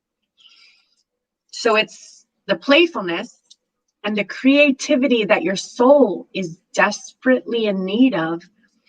And it's still there. That spark is there, but it's like this little pebble. And it's kind of like all buried in the bottom of this big thing. And you have all this stuff around you. And the only thing that you can do is focus on the pebble of light. Focus on self-healing, and don't seek for self-love, or don't seek love outside of yourself. Don't seek acceptance outside of yourself. Don't seek validation outside of yourself, because you will just continue to get nothing there. No light coming from there.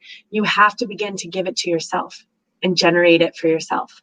And the sorrow that you've experienced, we can't go back and fix anything and change anything as much as we wish we could, so, and I no way mean to sound harsh when I say this, but we have to accept what has happened in the past and understand that it was because of a vibration pattern, a low vibrational energetic state, that created this type of sorrow and energy and environment of the past. So as your vibration pattern heals, as your vibrational energy heals, the sorrow will heal, the stress will dissolve. There's some relationship stuff that needs to heal there, whether, the universe wants your energy back, playful and creative, and just living and breathing life again. Just living and breathing and walking. And sometimes that means things have to change, Sometimes that means that. Okay? Thank you for checking in. Oh, isolated. You're isolated too. But you have an idea. Yeah, isolated. But you have an idea. You have an idea. There's your idea, and here's your isolation. So you have an idea how to not feel this isolation anymore. And it's not going to be just like this, but it's going to be something worth it. It's worth it to find your life and your light back. You know, it's worth it. Okay. Come in and check in. Keep in touch. Let us know how things are going. We're here. I want to make sure you're okay. All right, Leslie, I'm bringing you on. Cool. Oh my gosh, where can I get one of those masks? I bought it off of Facebook. You bought it off of Facebook? I love that, Yeah. Leslie. How does it work? It has a USB plug and it's just all LED lights. It's voice activated. When you talk, it moves. I love it. How are your grandbabies? He's going to be 6 months old this month. Oh my God. Yeah, he's growing. Pardon me? When's the last time? Did you see him this weekend? Oh, yeah, I see him at least 3 days a week. I babysit. I just got to see my sister's baby he just turned a year. So I go often, but with the COVID, I was staying away a little bit. So, but boy, did I just follow him around all day yesterday. We played in the garden. We played with rocks and dirts. We picked up stones. I mean, we just played all day. I just love him. Yeah. I love him so My much. daughter works nights, so on the nights that she works, I try to babysit so she can get some sleep. Oh, that's nice. All right, let's see. Hi, Ziomir. Let's see what Belinda says. Yes, talk to your higher self as much as you can. She will not let you down. Quiet your mind and listen to your spirit. Absolutely. Yes, healing. You are enough. I like that one now, too. That's a good one. Okay, Leslie, I know that I'm going to pull your reading. Let's do it. Let's see what pulls.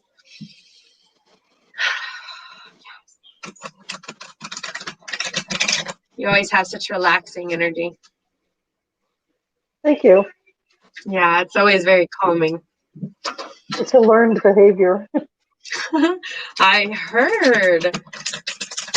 Didn't Joseph say, like, your friend, like, everyone you're just this ball of love, aren't you? You're just like this big ball of love. Yep. I try to be a fucking ray of sunshine. Yep. I love that. Sometimes it's not that easy, you know. Mm-hmm.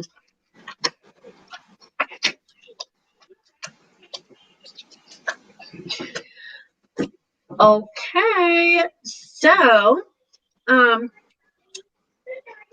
I love this card.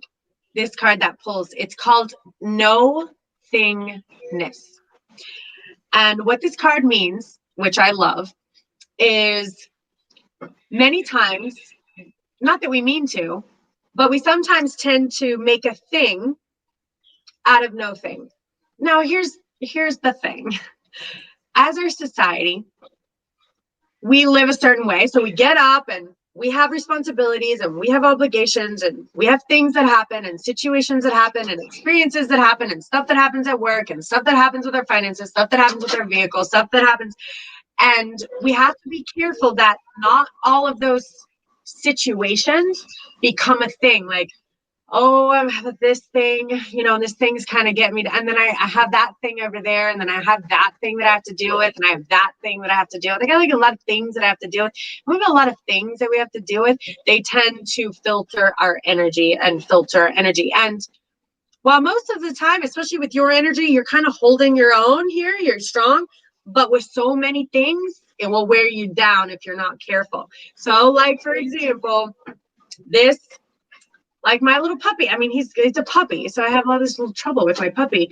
You know, he went right downstairs, even though I took him outside, and pooped on my back porch. And I'm like, I just took you outside. So that was like a thing. I had just cleaned, and I was like, that's so annoying. You know, so I brought him upstairs, and I put him in the cage, and I was like, huh, And I made a thing out of it. And then I felt myself even get irritated. And I'm like, it's a puppy. And the truth is I should have brought him outside. So really, whose fault is it? I mean, it was mine. I didn't pay attention. And this dropped, you know, and she interrupted the show. I mean, so there's like all these little things that can happen. And if we're not aware of that, and we're not aware, make sure they don't trigger our emotions. Because also here's the thing too, you have to be careful. Okay, this dropped over. That's a thing that happened. It's okay. I'm going to take it. I'm going to take care of it. Yes, my daughter interrupted. That's okay. It's okay. I'm going to take care of it. Yeah, the dog pooped. I got it. I'm going to go take care of it. Yes, after this, I'm going to take care of this. So now we're taking care of all these things, and we're just taking them and taking them. We have to be careful that we're not feeling a little overwhelmed, sometimes a little beat up, sometimes a little taken advantage of. And it's not that we mean to, it's just kind of these things that are coming up that we always are just taking care of. So we have to be careful of that in our energy and make sure we're not doing too much of that. You know, I have a lot of things done right now, and you're right. I'm constantly going, and yep, stress is. I'm feeling the stress from it. Yeah. Yeah, and it can load your energy down. And I want you to be aware of it, because your energy, I want to keep your energy clear and high. So we can't let these things get us down, you know? So I do see though that in your energetic environment, which when I say that, that's your external environment, there was some like times of lower energetic fields, vibrations, experiences. You know, we're going from dark to light. So we've had to go through some stuff, but we've learned and we've weathered the storm, and we're going to focus on the light. So it's very, very crucial at this moment in your experience, in your life path, that you have access to this healing light energetically. So just make sure that while you're going, working, dealing, things, you have time for this light. In fact, what I want is light, deal with the thing. Light, go to work. Light energy for things at work. Light energy, dealing with home. Light energy. So light energy, I want to be your homeostasis. So you're always coming back to the light. Deal with your thing, come back to the light. Deal with your partner, come back to the light. I do see there being some, again, in your external environment, there's a little bit of rebel energy. And what this rebel energy means is you have an entire street of everyone walking one way, and then you have someone who's insisting on going the other way. And you're like, really? Everyone's going this way. And it's like, well, I'm going that way, and it is what it is. It's just a bit of a rebel. And sometimes that can take a lot, like, it can be a little frustrating at times. And it can be like, listen, like, there are 20 people all saying one thing. Why do you have to go the opposite? And it's just part of who sometimes these people are. But make sure that that's not getting into your energetic field and pulling your energy down. So there's also a little bit of energy that has a lot of you're right, you're wrong. That's good, and that's bad. This should have happened, and that should not have happened. And so what that does is it's got these high and mighty, morals about the way life should be ran. And when we have the way life should be ran, we know that life is never going to run the way it should be ran. Things are never good or bad. They're not, because the bad people think the good people are bad, and the good people think the bad people are bad. And so none of it's true. So we have to be careful that that energy that's telling you that this is true, that energy that's insisting, it's probably this rebel energy, that's insisting that this be right and that wrong, that can sometimes make you feel like you're walking on eggshells all the time. And you never really know what to say, because whatever you say is probably wrong.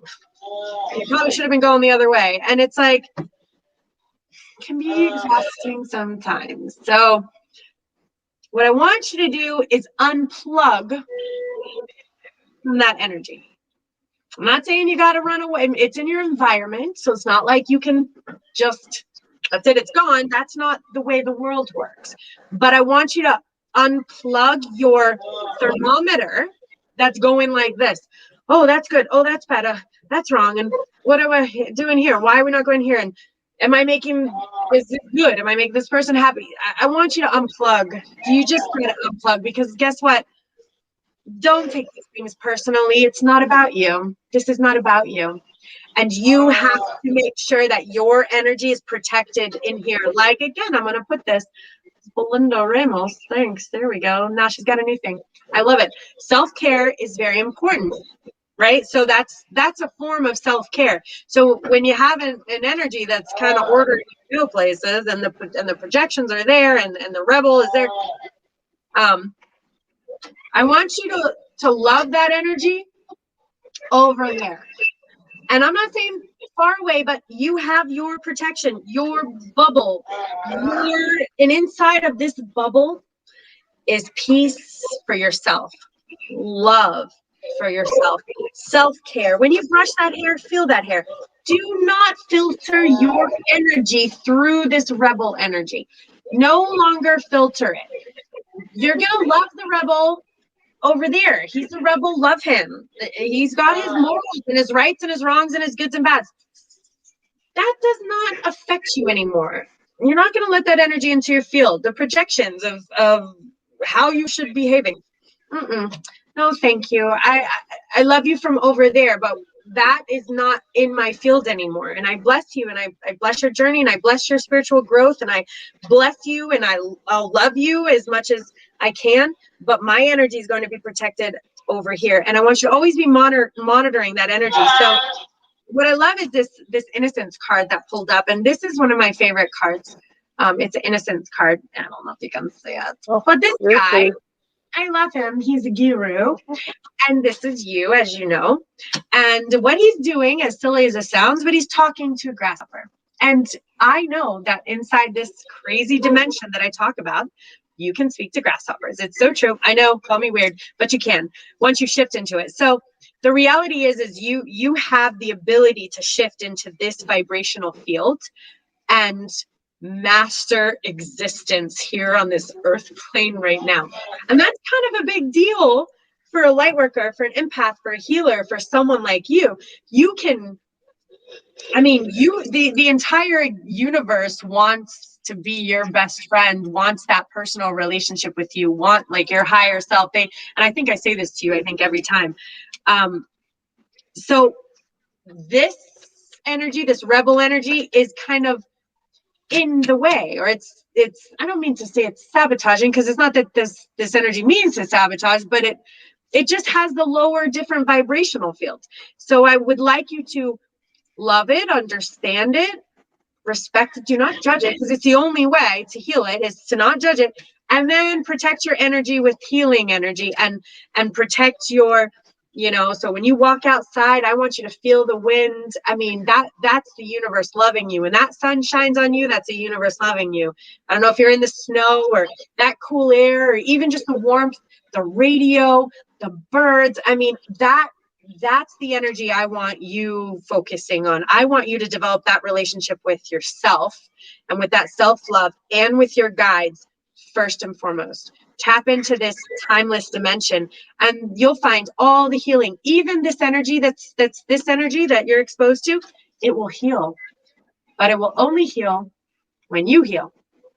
So technically, since you're a selfless person, by you healing your energy and by you protecting your energy and monitoring it, every single person around you will heal and vibrate higher and stay in alignment. But it's up to you to hold the force field. I know that's silly, like a movie, but it's up to you to hold the force field at all costs for your loved ones.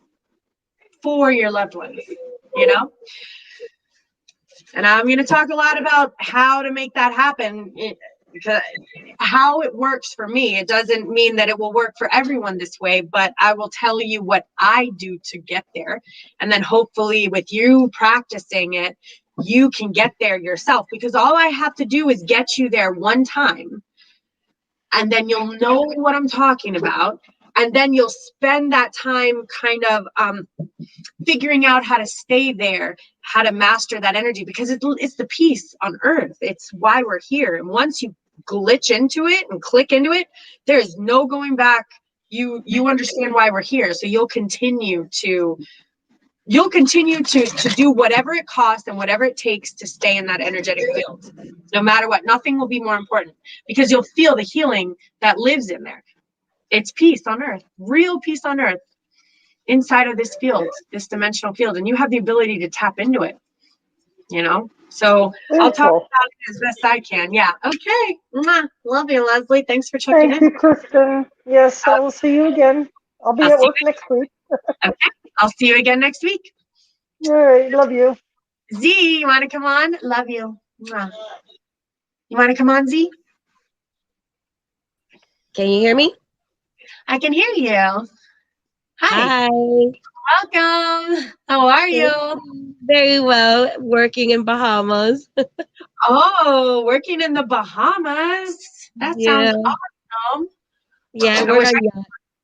What do you do? I'm a chief steward on yachts. Oh, so you're on a yacht, on boats? Yes. Yes. Oh my goodness.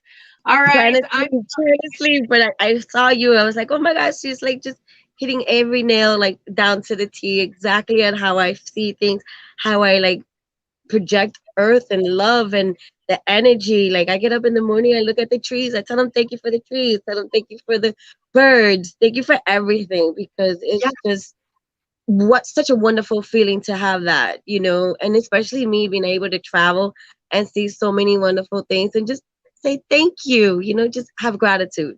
So thank you. Let me ask you, do you feel the universe communicating back to you? Yes, of course, absolutely, in a Right? lot of ways. In a lot of ways. Even like in the water, I can see the difference in the water, the color, everything. But we have to start taking more care of the earth so that the rejuvenation could come back onto us. That's very good. Absolutely. We're like the movie Avatar. Totally. Yeah. We're all connected just like that. That's why that movie's here to teach us, you know, and it's up to us, people like you and people like me and Kimberly and whoever else can even listen to this, to share that information. And the only thing that we have to do is to heal ourselves. Absolutely. Keep your Absolutely. connection. Absolutely. I mean, I tell everybody that the trees talk under the earth. And they look at me like I'm crazy. And I was like, and if you really think about it, God, universe, the source, whatever you want to call it, you know, he created our brain just like the trees, because our brain literally talks to one another with the nanolites and with the neutralites. And, you know, it's just amazing. So I wish more people will believe in that and see that we are coming into a new world, but not the new world that people will think it is. It's just being more self-love and more caring, not just for yourself, but for the earth and for one another. Just for example, yesterday, one of the boats broke down and the captain was like, we're going to go help that boat. I was like, absolutely. You know, the other person was like, are you crazy? And I was like, whatever, let's just do it, you know. But just those little things will make a big difference in anybody's life. Absolutely. So that's what this one tribe thing in my brain, because it just pops up. So it's called one tribe, and it's like one tribe are the people who will always help the boat. We'll always help the boat. And we will, if we see trash, we're going to pick it up because it's our earth. And if we see someone who needs help, we are the helpers. We are the healers. We are the light. And it's called one tribe. And I guess there's a whole one tribe in Europe. And I'm like, well, I hope that one tribe's not going to get mad at my one tribe, which I don't think so. But I think it should be everyone, because no matter what, we could be connected, telepathic in their own unique ways. We are all connected telepathically together, all of us, every single one of us. Well, like the universe, like you said, I can feel the water communicating to me, like loves me, like the water loves me. It's so bizarre. I'm just like, I love you too. Like the ocean, first time the ocean spoke to me, I was like, is this happening right now? And it was so cool because I'm speaking to the ocean and I asked it a question, and they had the person, just random stranger walking behind me, didn't even stop but answered the question. And I went, and then just kept walking. But it was the question that I had asked the universe, like, is this really happening? And the person behind you said, you bet it is. And I just kept walking. I'm like, stop, what is happening right now? Yeah, listening to the little signs are so important. Just the littlest signs, it's so important. I mean, I listen to the signs all the time. So when you were talking about the hostile environment and that you got to put yourself in a bubble, I literally have to practice that because I freelance, so I work on different yachts. So sometimes when you're on different yachts, there is that hostility. So I had to literally put myself in the bubble. But then I called my mom, and my mom's like, peace has no price. Get out.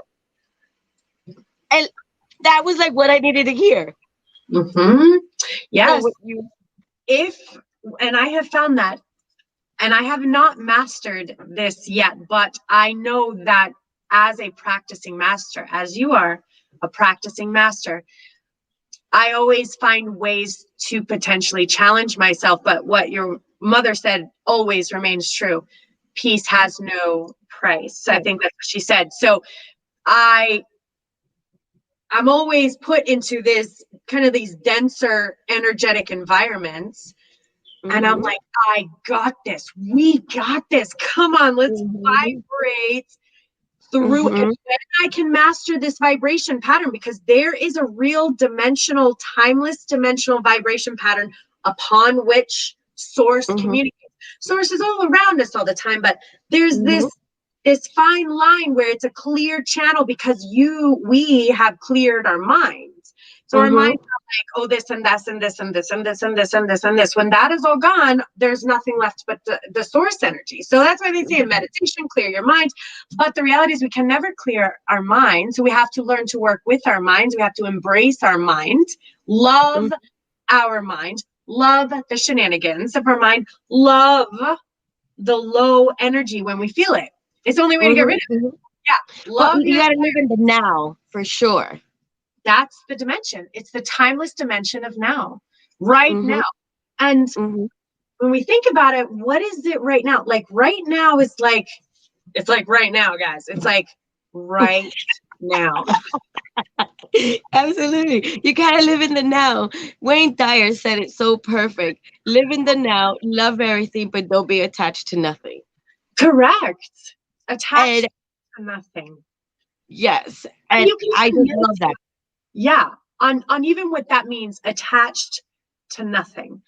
Because we're like, yeah, we hear that, but then we're attached. And I'm going to go back to my basket not being on the ground with stuff everywhere, because I was even attached to that not happening, right? So we have to monitor those little things. They're like, yes, I am attached to nothing. But what do you mean I ran out of like plastic bags? Or my roommate was supposed to get a plastic bag, and she didn't get a plastic bag. So I was attached to the fact that she should have gotten a plastic bag, right? So we have to really monitor that, or like our desire. Okay, I want to brush my teeth. Yeah.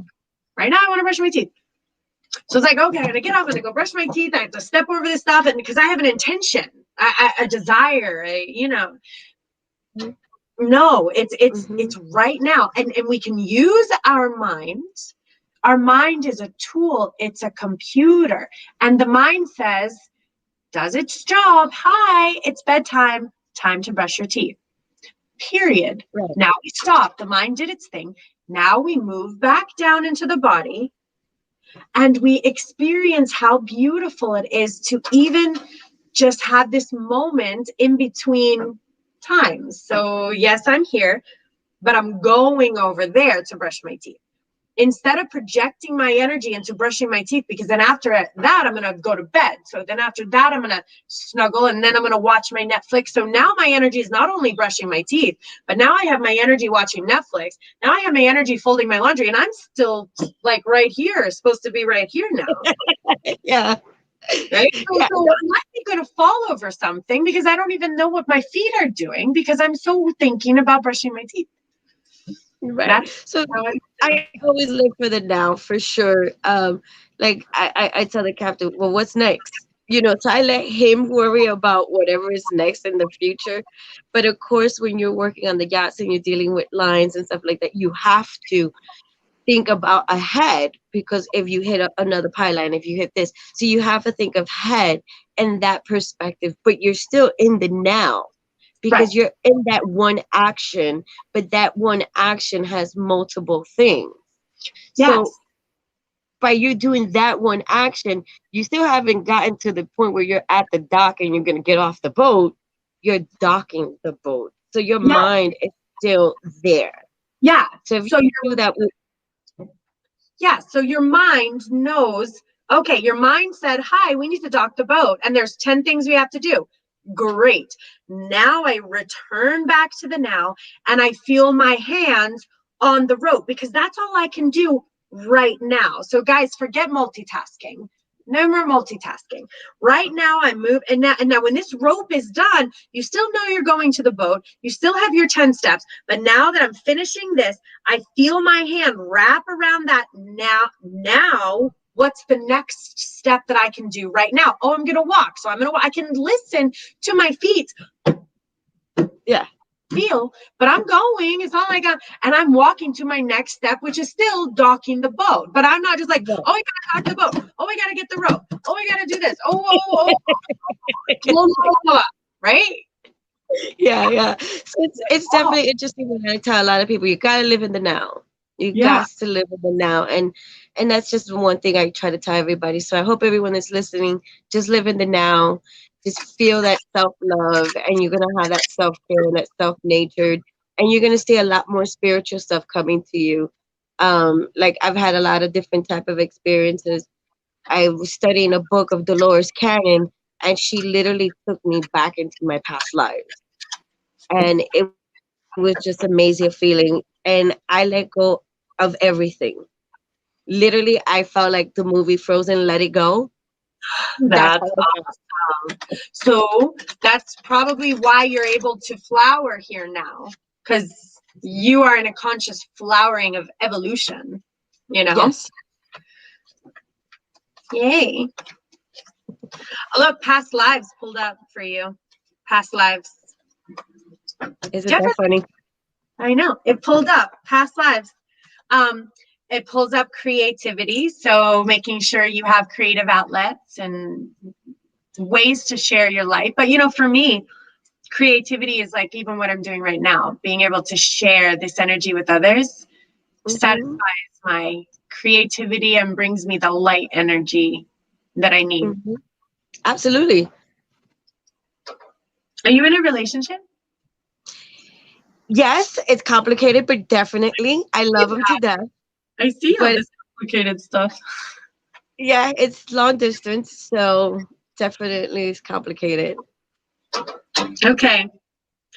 Well, I know that you have the courage to energetically vibrate at your flowering conscious master level when you're ready. Absolutely. Absolutely.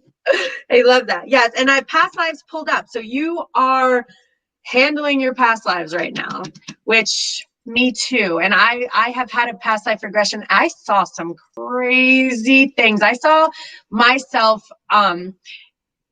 in a desert in the back of a cart. I was a fighter, a big, strong man fighter, like a gladiator, but I was like also a slave in the back. And, you know, I never, when I saw my family, it was a woman and 2 children, but they were very fuzzy to me. So at that moment in my existence, they didn't mean much to me. I didn't really care much about my family. I guess as a man in that time, Yeah. kids. Yeah, whatever. It's fascinating. Yeah. And what's interesting is, you know, it makes sense why, because it was so long ago, why I have such a love of family now. Because, you know, I don't know if you heard this, but we talked about the lotus flower and summer seeds and summer flowers. I was a seed back then. Yeah. Which is why I didn't care about that family, and they meant nothing to me, and I was a slave and a fighter. So I knew I just didn't care. So I've had so many lifetimes since then till now to develop this this empathy. And that's how some of us Lightworkers and Empaths, we've been through this so many times. And now, finally, we have flowered because we've been through it. And then it fast forwarded to, I was very, very, very rich. I was so freaking rich. I was so rich. I was riding on the top of a big carriage, and I had a big long nose and long straggly hair, and I was dressed all fluffy and colorful, and I was throwing money to the peasants in the street, but I just detested them. And that was my money year. I was like, money, money, money, money. You know how you meet a lot of people who care a whole lot about money, and that's all they care about? That was me. I know that. So now I can understand why they care so much about money now. But so they're on their path, but that was me back then, many, many, many moons ago. And now I don't care about money at all. So I have literally zero concern for money. I just literally, like, I lose money. I lose checks. It's like, it's paper. It makes no real sense to me. I don't understand it at all, but apparently we need it. I have money everywhere. And people look at me, I have money shoved in weird places because I have zero attachment to it. But that because I had so much attachment then, and I had to go through all of my lifetimes to get rid of this attachment. So now I don't have it, right? So I've released that. And then the last thing I saw, which was so freaking cool, was I saw two other things past this. I was a little girl, a little blonde girl. And I must have been 6 or 7. And I was barefoot and I was dirty. And I had just an old white t-shirt on. I lived on the streets and it was freezing. And I remember it was so fascinating because I remember the cobblestones. The cobblestones were really big cobblestones. And my little feet were getting stuck in the cobblestones. And what's fascinating is I've been to many different countries and I always look for the cobblestones. And what's fascinating is I feel like I might have seen them in London, but they're all worn down. And I remember seeing a picture going, those were much bigger many years ago. And there was a picture of them showing them new and these big, strong, now they're all worn down, but I remember my little feet being in there. And I remember seeing a big guy on a carriage and he had a big top hat on his head. And he went right by me and went through a puddle and it got me completely soaking wet. And I remember looking at him, just looking at him going, he didn't even look at me at all. And no, he didn't. And you know what? I don't think I lived past that night. I think I froze that night. But for many years, an odd thing is I will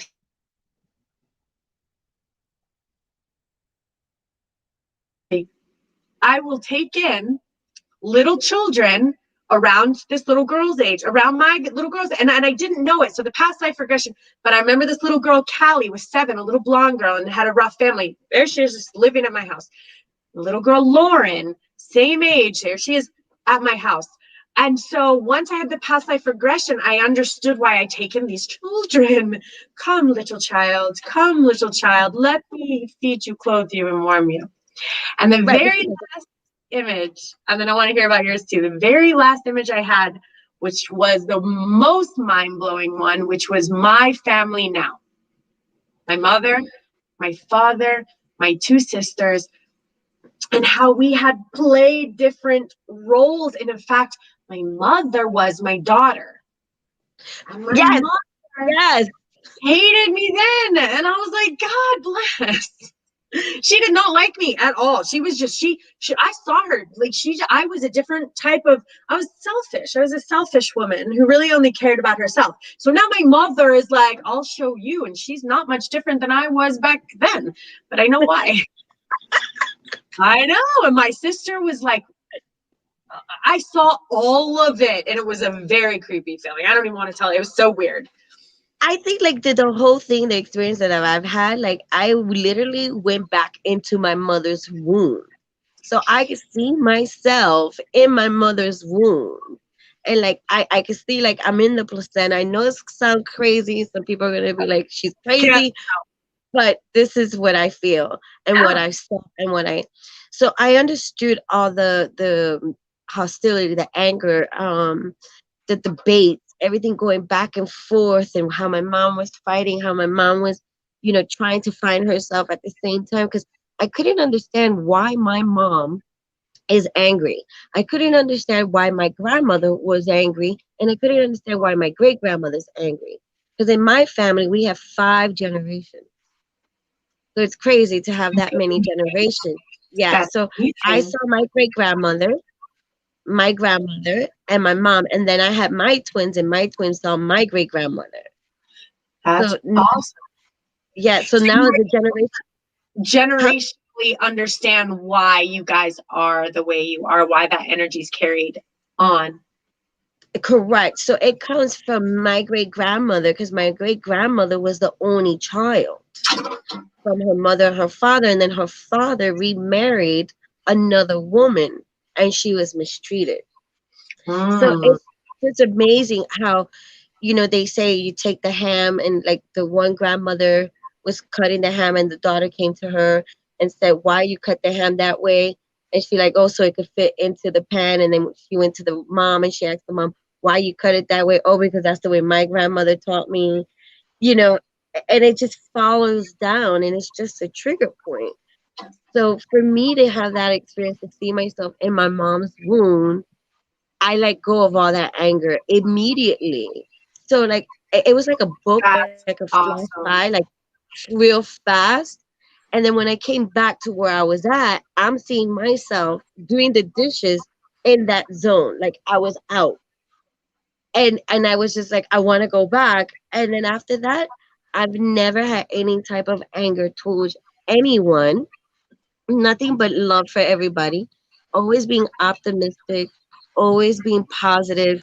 If someone says, oh, you can't do that, and I was like, well, there's a situation and we're gonna find a solution. Absolutely. Yeah. You And know, once you shift into that love that you never thought you could really experience, and that peace and the peace on earth, and how you can see the beauty of things and the perfection of things, that's all you want to be in. You don't ever want to go and be anywhere else. I don't ever want to be anywhere else. And the moment I don't feel good, I'm like, stop everything, stop. I don't feel good. this is what I said. Does this belong to Z, or does this belong to the other person? That's what I said. That's how I get rid of it. That's exactly what I do. So for anybody, they have to do that. This is not my energy, and it works. And the moment it's like, oh, you saw that it's all, we're gonna go away, and it's gone. Yeah, like that. Like that. I just did that. Let me teach you my hack. This is my hack. And I go like that, and it's like, does this belong to this, or does this belong to Z? And I'm like, oh, that's not mine. Gotta go. And you can just see the, It's not mine. You're right. Exactly. And you see the other person like, did she just really walk away from me? It's not my energy, and that's what I try to say. And it's interesting because I'm around all these different energies, and they're kind of like creating this, oh, you should be upset about this, or you should be concerned about this, or gossip, or this is right and that's wrong, and good and bad. And I'm like, I love you, but that's not coming into me. Right. When you spend too much time, like your mother said, no peace for price for peace. You're right. If you're too much, too close for too long, a real master can vibrate through it, and we're all there. You're almost there. I'm almost there. We are on our vibrational mastery level of peace. So we have the knowledge to practice, and that's all a practicing master is, the knowledge to practice. So, but even being exposed, especially to family members, that the vibrations are low within just a little bit, I always have to be, how are you feeling? How are you feeling, Kristen? I don't know, I'm feeling a little cranky, a little something. All right, we need to check ourselves. We need to how you feel? You need to meditate. Listen to this. They don't hear you. La, la, la. Okay, I'm feeling better. Are you feeling better? Are you feeling better? Okay, good. Okay, I can come back and interact with you. I talk to myself in the mirror in the morning. Yeah. How are you feeling? I get up in the morning, I look at myself, and I'm like, okay, I got a little bit of wrinkles, but it's okay. They made Botox, but you're still beautiful. You know what I mean? Don't even look in the mirror, because here's the thing. When people stare at us, they're not like, they don't look at our pores. I mean, they don't. And if you're looking at my pores, God bless you. But when people see you, they see something beautiful. They really do. Yes. People see beauty. So I kind of realize that, because when I look at everyone, I just see them as beautiful. I don't judge. That's me. I don't. So that's when I start doing the mirror. So I go like this. Here's my little, you're going to laugh. This is my mirror. It's like the only one I have. It's very small. And I go like this. Oh yeah. Good enough. Yeah, Sometimes totally. I'll be like real quick, like, but then that's it. I don't need to be like, oh, 1, 2, what is that? What is happening right here? I don't need to do that. Well, I feel good. I feel right. I do that to make sure that I'm still humble and not being overpowering someone else, and maintain my humanity down here. I know. I can't. I look in that mirror. I can't even go there too much. I can't. For me, it's a trigger for me. It's a trigger. Yeah, and then like what you said, you can't judge, and I definitely don't judge anyone. So the movie The Shack was an awesome movie to see. I recommend that anyone to see it. Because once you see that movie with the spiritual eyes, you're gonna have a whole different perspective for wisdom and for judgment. Let's do it. And I watched it but many years ago. So now that you said that, I'm gonna write it down. I'm gonna rewatch it. I mean, it was intense and beautiful then. You know, it really was. I've watched the movie already probably like 20 times. Oh. And every time I watch it, I get a new revelation and a new revelation. All right, do it then. Dr. Joe Dispenza said that, and he said that he saw the movie Erin Brockovich many years ago, and he resaw it and resaw it and resaw it, and every time he sees it, he finds a different meaning to it.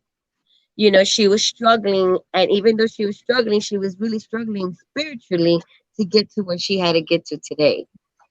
Well, and once, like, you know, and like you've said, once we have the eyes of source, because we've seen it, we've experienced source through our eyes and the love and the perfection, every single thing takes on a different meaning, because you see this source and this energy and this peace in everything. I hear it in all the songs I listen to in the radio. Absolutely. All of them, almost all of them are playing just for me, and they tell me how much they love me. And the movies, what is it, The Green Lantern? Watch The Green Lantern. I did. I'm like, he's talking about like my world right now. He's like, oh, let's create that. Let's create this. Let's do this. And I'm like, yeah, that's the way it works. That's how this works. Because when you shift into this dimension, it's this dimension, what I said earlier, is like it's like the Play-Doh of existence, but it's not formed yet. It's not formed. It's just the Play-Doh. So when you learn how to get there, you get to form whatever you want. All you have to do is stay grounded in this energy, and you are becoming master creator of your existence, a true master creator. Yeah, you go into your vortex for sure. You're in the forex for sure. Like you're right there in the center. You're by Esther Hanks. You're right there. And she just teaches you all of that, how to stay right there. And if you stay right there, you can manifest anything in your life. I mean, who would have thought I would have been working on yachts? Who would have thought I would have been traveling? And I manifested this 2 years ago, and look where I'm at now. Yeah. You know, like literally people said to me, because I graduated in December of 2018, and they were like, you'll never become a chief stew on the boat, never become a chief stew. I graduated December 2018. I became a chief stew on a yacht, on a 116-footer. Wow. And I had 2 stews under me on May of 2019.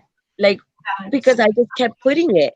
Yeah. You know? You said it's like with the universe, I want you to imagine there's a menu, and you really can.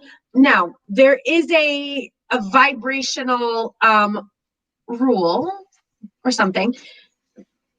when you want, so for example, if your vibration pattern would have been unhealthy in this environment, the universe would not put you there. The universe would find another vibration pattern that it felt would be conducive to your energetic fields. So sometimes we don't always get everything that we want or wish for, but we always put it out there. Like you said, this is what's happening. Vibrational universe, find me a healthy spot where I can grow and flourish. That's healthy for me and that I love. And the universe was like, yeah, girl, we got you. We got you. Yeah, Got exactly. you. Exactly. And I did manifest a boyfriend, and I said specific things that I want in a man, and he particularly has those specific things that I desire in a man. But due to the fact that I love to work and I love my job, like I literally love my job, I have probably like 5 or 6 different owners literally fighting to get me to go work for them full time. And I'm like, I'm a free spirit. Gotta go. Bye. So I am not, I never like to give relationship advice or get involved in people's relationships. Absolutely. So I'm not going to, but I'm going to show you this one card, and then you're going to decide where it goes. But okay, that's it. Next to a relationship card. So, but that's just what that means is that, yeah, this is your journey to take. Don't make any kind of decisions based on anyone else, because this is that card always means it's time to make this journey internally alone. That's not meaning you have to cut everyone out of your life, but they don't get to be a part of the decision-making process. They can't, Absolutely. Their energy can't influence it. Yeah. And with my job, I know I'm going to be more successful, or I am going to exceed in my job. I also know, because I feel it and it's aligned within like my biggest brain, which is your gut, that I'm going to have a major contract on a vessel that it's going to just flourish with me financially and spiritually. Yeah, so I see the same. And you're creating it, and you're a master creator. Your vibrations are so healthy right now, you know, vibrationally and energetically, that as long as we stay here, the rest of our life is going to be very perfect and smooth. And now that's not saying that things don't happen, right? Things happen, but it's dancing in the rain. We don't wait for the rain. We dance in the rain. I love that saying. It's not about, oh my God, it's raining. It's about, no, let's go play in the rain. You know, storms are going to happen. Like, for example, I left my wallet on top of a parking kiosk. And I remember saying, I'm sorry, because I had a lady that left her wallet on top of her car and drove away. Yes. And I'm like beeping the horn, and like everybody else started beeping the horn. People are like stopping, pulling over to grab all the money so we could give it to her. Because she had like probably like $1,600 in her purse. She was going to go pay her rent. Oh my God. Everybody literally was pulling over to give her the money.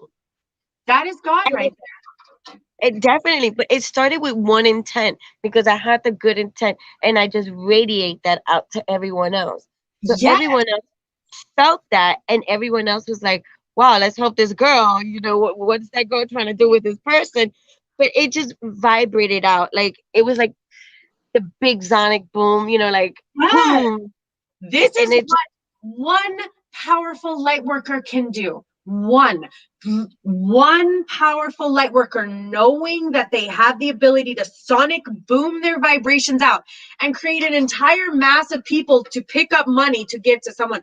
That is what I am trying to say. Hi, get your energy there and keep it, because the power and the grid, and you lit up all of those people. So every person there needed to know that light, needed to know what it felt like to give. And the woman who lost, she needed to have her faith in humanity restored.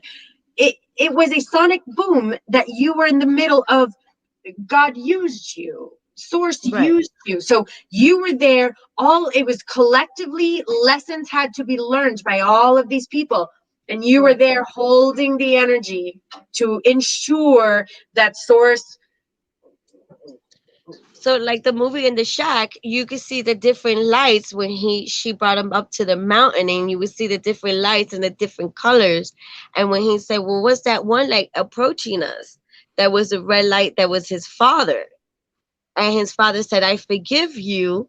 And he started crying. And then when the father turned around and walked away, he was no longer the red light. Now he was green. Yes. Yes. So the healing powers of that. exactly. So, you know, all the colors in earth and even the colors you wear, it's so important. Like I tell like some of the owners, we have to use white sheets for you guys, you know, and they're like, why? And I'm like, so you can have a good night's sleep and have clarity in the morning. I love that. And they're like, what? I'm like, you just need that, you know. And if you're gonna wear, Say that. You know, my son, when he was very little, he said, Mom, did you know that we're all colors? That we're all colors? And I was like, no, I didn't know that. He said, yes, we are all just colors. And I thought, how do you know that? But yes, that's amazing. And now you hear so many near-death experiences. They talk about the colors and the vibrations, and that's how they see us, is as colors and vibrations. And you hear many metaphysical teachers explain the colors, you know. So to have the movie The Soul, it's a cartoon movie. I watched it. Totally it was so good. Soul. I got Disney Plus, and then got Disney Plus just to watch Disney Plus. It's called The Soul. And basically he was a music teacher, and he wanted to succeed and to become a famous music teacher and go into like a famous band. But he was so careless, he died. So he had to go up to heaven, and he didn't want to go to heaven because he wanted to be on earth so he could play the piano. So he did everything he could so he could go back onto earth. And you got to see it because you can see the different colors and you can see the different things about. And the most beautiful message of that, I'm hearing an echo, was when he came. Do you hear an echo? No, not yet. Okay, good. It won't bother me then. So when he came back down to earth, he had all these expectations. I made it. I'm here. I'm going to do my concert, making it how I expected it to be. And then when he was done, he looked and there was just nothing. It wasn't what he thought. Exactly. But you know what he saw, which is what I see, which I believe is what you see. Is it wasn't the piano and making it. It was a little leaf. It was a little seed that came down. It was the way the sun flickers in the leaves. It's the interaction that he has with his mother. It's the interaction that he has with little soul. It's literally the reflection of water. It is a chilling movie, but it was such a great movie because I saw everything in a whole different perspective, in a whole different light. And I'm grateful and thankful that you do these live streams, and I'm grateful and thankful that you are reaching to a lot of other people, because not a lot of people talk about this, and not a lot of people are able to communicate this with other individuals, because they'll feel like, oh my God, I'm going crazy, and you know, am I the only one feeling like this? And then they just keep it into this tight little network without knowing that there's other people out there, like the movie The Soul, that want to experience the same thing that we're experiencing. Yeah. So, you know, hats down to you. Thank you so much. You know, I love the fact that you are doing this, and let it just keep growing. Because it's hard. Even I'm like, I don't know if anyone's going to understand me or think I'm crazy, but I have to do this anyway. Not a choice. I think that a lot of people are now taking away from actual different religion, which I don't really want to get into that. Yeah. But basically, people are really trying to find their inner soul and their inner love. And once you could have that, you could go. I know, and it's beautiful. You help, and I will keep it to as many ears I can get a hold of. Keep going for sure. You know, definitely. I don't know where you're located at. Maybe we could go out and we could see if we could That like sounds go ahead and amazing. help. With a lot of connections I have, we could broadcast you someplace else's, and Absolutely. you know, and reach as many souls as we can, because it's not about the religion; it's about your inner soul. Yeah, It's mainly what it is. So people when are you say and they want to feel better, and we can help them. Literally. exactly, so the suicide rate shouldn't be so high, because there is people out there that are just like us, Yeah, but they're afraid to speak, and they shouldn't. afraid to speak for so long, and I have to face up here every day. Even me doing this right now, I have to really put on my courage and the little earthly Kristen. I have to move her out of the way. Right. You know, I think that also, you know, I know you got to go because you're probably having a whole bunch of other people coming in, but I think it's not just us thinking that we need to stay right here. We need to focus more on what is the sole purpose, and it's to bring as many open to self-love. And, you know, even famous artists, even actors, they might have people that do not agree with them. And, you know, in another terminology, we might have haters, but guess what? We're not focused on that. We got to focus on this. And that is where we need to stay on and keep our eyes on. Self-love is really important. It's the key.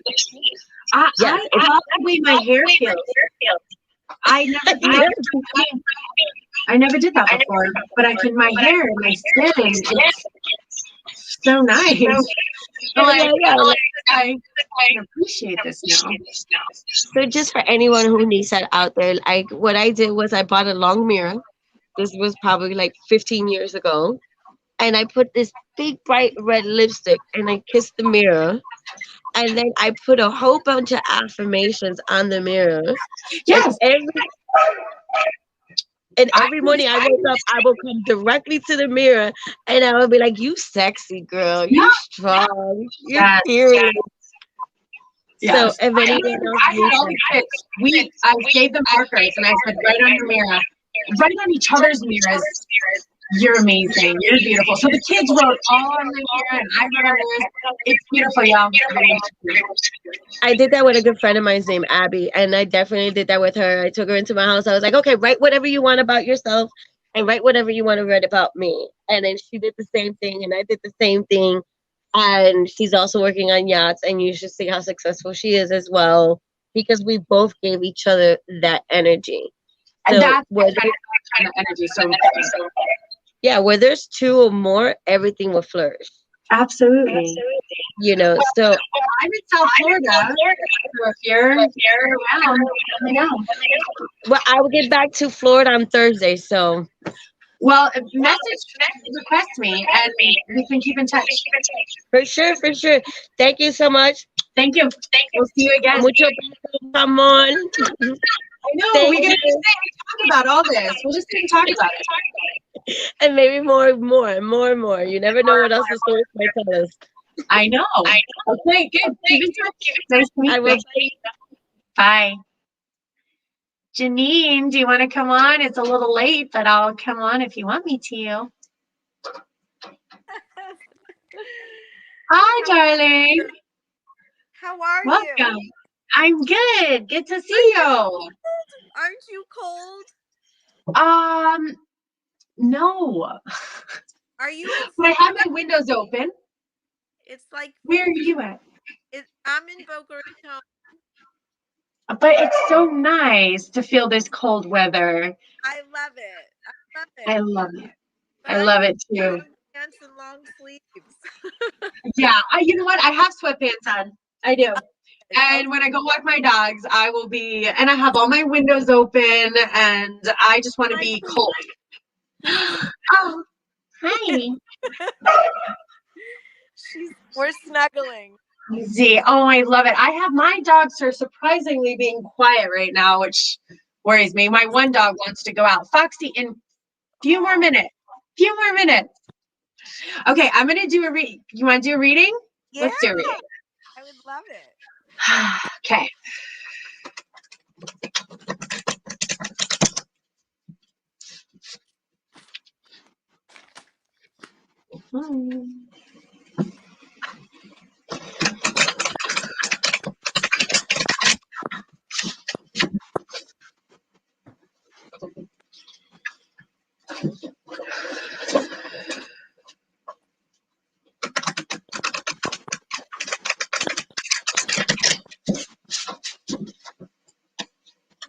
Mm-hmm.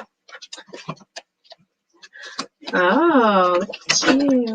Let's see.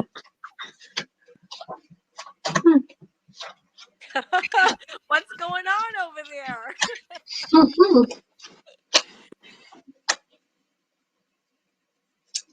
Are you in a relationship? No, but I'm feeling something changing. To meet a guy? Have you met a guy? Not yet. Okay, so I see a guy. I see some interesting things. I do. I see some relationship stuff. Okay, so let me not go all over the place. So, okay. I do see that you are they're giving me a big lotus flower of receptivity, which means there's a lot of messages coming through to you, a lot of healing messages, a lot of messages from your guide, a lot of messages to communicate with you. They want you to completely trust this process totally. So what tends to be a little hard about that is when some of these messages start coming through and the signs come through and the symbols come through, we tend to be like, nah, it couldn't be. No, that's just a coincidence. I mean, that song is speaking to me, but it's just a radio. So make sure you're not doing. And last time you told me the same thing about receiving messages. So I've been really trying to be in tune, and I get the whole James Redfield Celestine prophecy when we meet. Oh, good. Conversations with God. That's a good one. I did not forget about that one. Conversations with God and Neil Diamond Walsh is a good one too. Good. Keep listening to it. They're telling me that they're communicating openly to you. You're receiving the messages and they want you to trust totally. So basically with this one, you're on a tightrope. You have one person flinging you into the air and you have to completely trust that that person's going to catch you. And they're asking for that kind of trust in this process, which can be like blind trust. So you're like, really, that's kind of intense. But they are basically, that's probably what I would gather would be the next step to this, developing this kind of relationship with your guides where you're openly communicating back and forth. Because that's a beautiful place to be in when you can trust your guides fully. Now, what's interesting is okay, let me not even get to him yet. Okay, so it's interesting because I do see some exhaustion here, some like overworked, kind of over stress, like a lot of things happening. And I feel like it's making you very tired and just kind of worn out and your energy's a little bit low. So that pulled, it's the only card that pulled that I would say is something to work on in the middle of kind of a lot of really beautiful cards. So keep that in mind. What's exhausting you? What's pulling your energy? What's taking your energy? What in your life are you plugged into that you're pumping all your energy out into and that it's not giving you anything back? 3.5 years of post-divorce litigation nightmare. Okay, that I think is what I'm seeing. But I think I'm at the end of it now. I see a celebration. You are at the end of this. So celebration means that's the end of this situation. Now, I see this guy. This is why I was telling you I was so confused because I see two men. I don't see one man. I see two. But guess what I see? What? I see the amazing guy that I'm going to meet one day, and I'm going to date this guy. This first guy who pulled up is going to be my new boyfriend. And thank God he pulled up in yours because he's going to be your new boyfriend. So what that means is we have a good guy coming our way. Yay!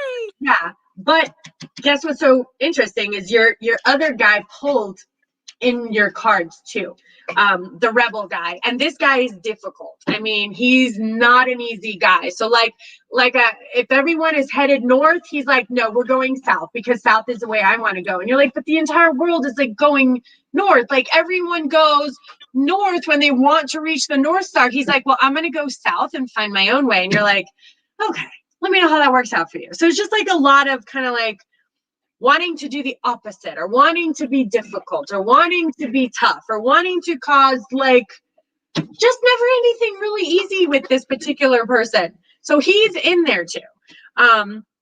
But now it makes a little more sense why it would pull aloneness next to that person, and why it would pull like the relationship is separating. I never like to say that, but since you told me first, so I would say it. I never like to get involved. I don't want to be the reason why someone separates, you know, and sometimes it pulls, but it's not my choice to make, you know. So that's why I was so confused. No, I see this really nice guy. What?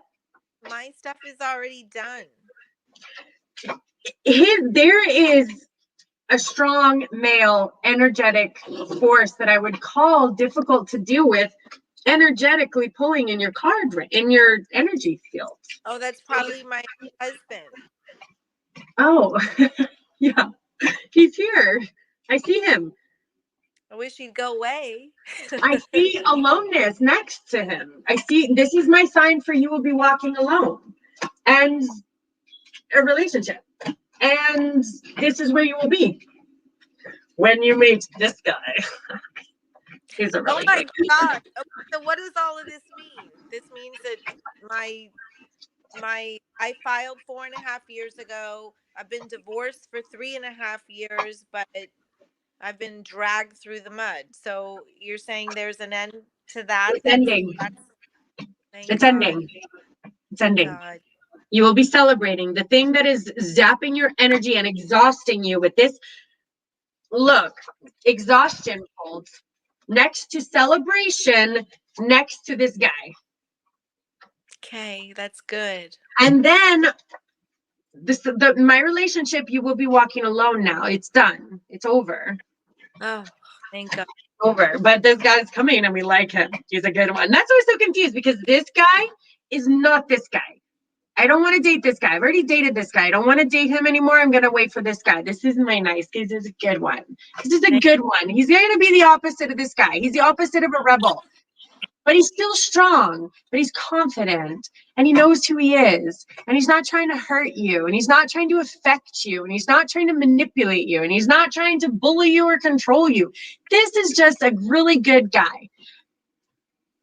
And he's calm and sweet, and I want you to be ready for him. So do your work. Be ready for this guy when he comes, and you have to do your work too, so that you don't want to be the guy with baggage when you meet this guy. You want to be the one who has no more baggage, so that you guys are free to be together comfortably, because you've done your work too, your soul work. Because me too, I'm doing my soul work, because I'm going to meet my guy when it's right. I'm going to vibrate, you know, and meet him. And I'm going to put a little clause here right now that you're going to recognize him. He may not be the very next guy you meet, but I want you to recognize him. So your guides, when you develop this relationship, he pulled right in the front. Had he pulled in the back, I'd have told you have a whole lot of work to get through before you meet him. He pulled in the front, so I'm saying it could be sooner rather than later. That's so just good. Yeah, but just be ready for him. You know, do your meditations, do your spiritual work, so that when he comes and he wants to be in a good place, you're also in a good place. You've released your judgments. You've released your expectations. You've released all the nonsense you picked up from your past. You've done the work, and now you guys have your life together, you know, and that's when it's time, you know, that's when it's time. So I see him, and I see this other situation coming to an end. So yeah, good job. And no more exhaustion. Exhaustion is celebration. Celebration means you're ready. It's time to free up your energy. So this guy that's coming, that's wonderful, this is coming and he's here to stay? I mean, Yes, he's here to stay. But having said that, 50% is up to us. Having said that, right? So you have to really look at yourself in a relationship and ensure that you're not bringing unneeded expectations to this relationship, or past beliefs of how this man should behave, or comparing him to other people, or make sure you're not bringing energetic baggage into this new relationship, because This particular person doesn't need any of that. He doesn't play those games. Foxy, give me a second. He's going to be different. He's going to be someone that you want to be like the best version of yourself with. So you don't want to bring, yeah, you, and that's internal. That because even me, like, I know you have to go to the bathroom. Even me, I have a lot of old stuff too, a lot of old experiences, and I've even noticed myself meeting someone new and those feelings of expectations in a relationship pop up where it's like, well, I don't know because this and this and this, and I don't really know because of this and this and this. Mind you, maybe this person isn't energetically vibrating correctly with me, but instantly me bringing those kind of judgments and those kind of expectations of what I imagine my relationship should be, I don't want to bring that into this guy. He's like better than that. Like, I don't want to bring that stuff to him. So I want to make sure that I'm as healthy energetically, spiritually, vibrationally. I also want to make sure that I have my particular habits, routine, and life set. So I don't just all of a sudden, this is my center and nothing else matters, because this is the type of guy you walk beside. He has a life and you have a life, and you walk beside each other. You don't intertwine your existence so that you don't know where one begins and one's the other, right? This is someone who will have a very solid life, who will be stable in his life, who will be a beautiful light worker, lots of healing energies, just a good guy. And you are also going to be a light worker and a healer, someone working on your things. And you guys are together going to walk side by side doing beautiful things together, but not codependent. So it's a beautiful type of new kind of relationship to experience and worth waiting for. So you may have to, I see some, and I want you to recognize him when he comes. So I'm going to put in that clause for you. Put in that, put in that. Okay, let's go. All right. I got to run. My puppies are awesome. Thank you. All right. You're welcome. I've spent the last really 3 years just focusing on me and my kids. Well, actually, my daughter isn't talking to me because of this whole divorce thing. She's away at school. That's just been really heartbreaking. I never thought in a million years, but reminds me next time I see you to talk about that, because I had a similar situation. It's a little late now, but come back on again and then we'll talk about that. My son wasn't talking to me either, and he's 19. He stopped talking to me too, but I fixed it, and so I'll share that with you. Will you be on tomorrow? I'll be on probably next Monday. I'll be on next Monday. So clue in next Monday. Wednesday I'll be on doing readings, but those are usually quicker readings. Monday I do what we do, which is open discussion, but I did promise everyone that I'm going to be making mini videos, but I don't think I'm going to be open to discussion during the week, just on Mondays, I think. Okay, I was just scrolling through Facebook and I saw you. I'm like, oh my gosh, let me hop on. So I definitely was supposed to get that message. See, so there's my message. Yeah. So come on next Monday and we'll talk about the children and let's kind of get that worked out. All right, thanks so much. Okay, have a good week. Bye. Bye. See you next week. All right, see you next week. Okay, my loves, thank you for hanging in there. Those of you who are still there, I know it was a long show tonight, but it was well needed and much adjusted. I love you guys. I'm super tired. See you Wednesday. We'll be doing readings all night Wednesday with me and Joseph. And then tomorrow, I have my 3 cards that I chose, and I'm going to begin explaining those 3 cards in more detail. So that way, and every day, maybe I'll pick like those 3 cards. Maybe that'll give me like an hour. So we'll move a little faster than 78 days it'll take me to get through a deck. That way, when you guys pull the cards, you can go and get some more information. But my puppies are yelling at me. It's time to walk them. Okay, have a good night. I'm going to ding our bells, y'all. And remember, stay present, stay in the now, talk to your guides. The universe loves you. Take a breath, enjoy your week. Do your breathing breaks. Here we go.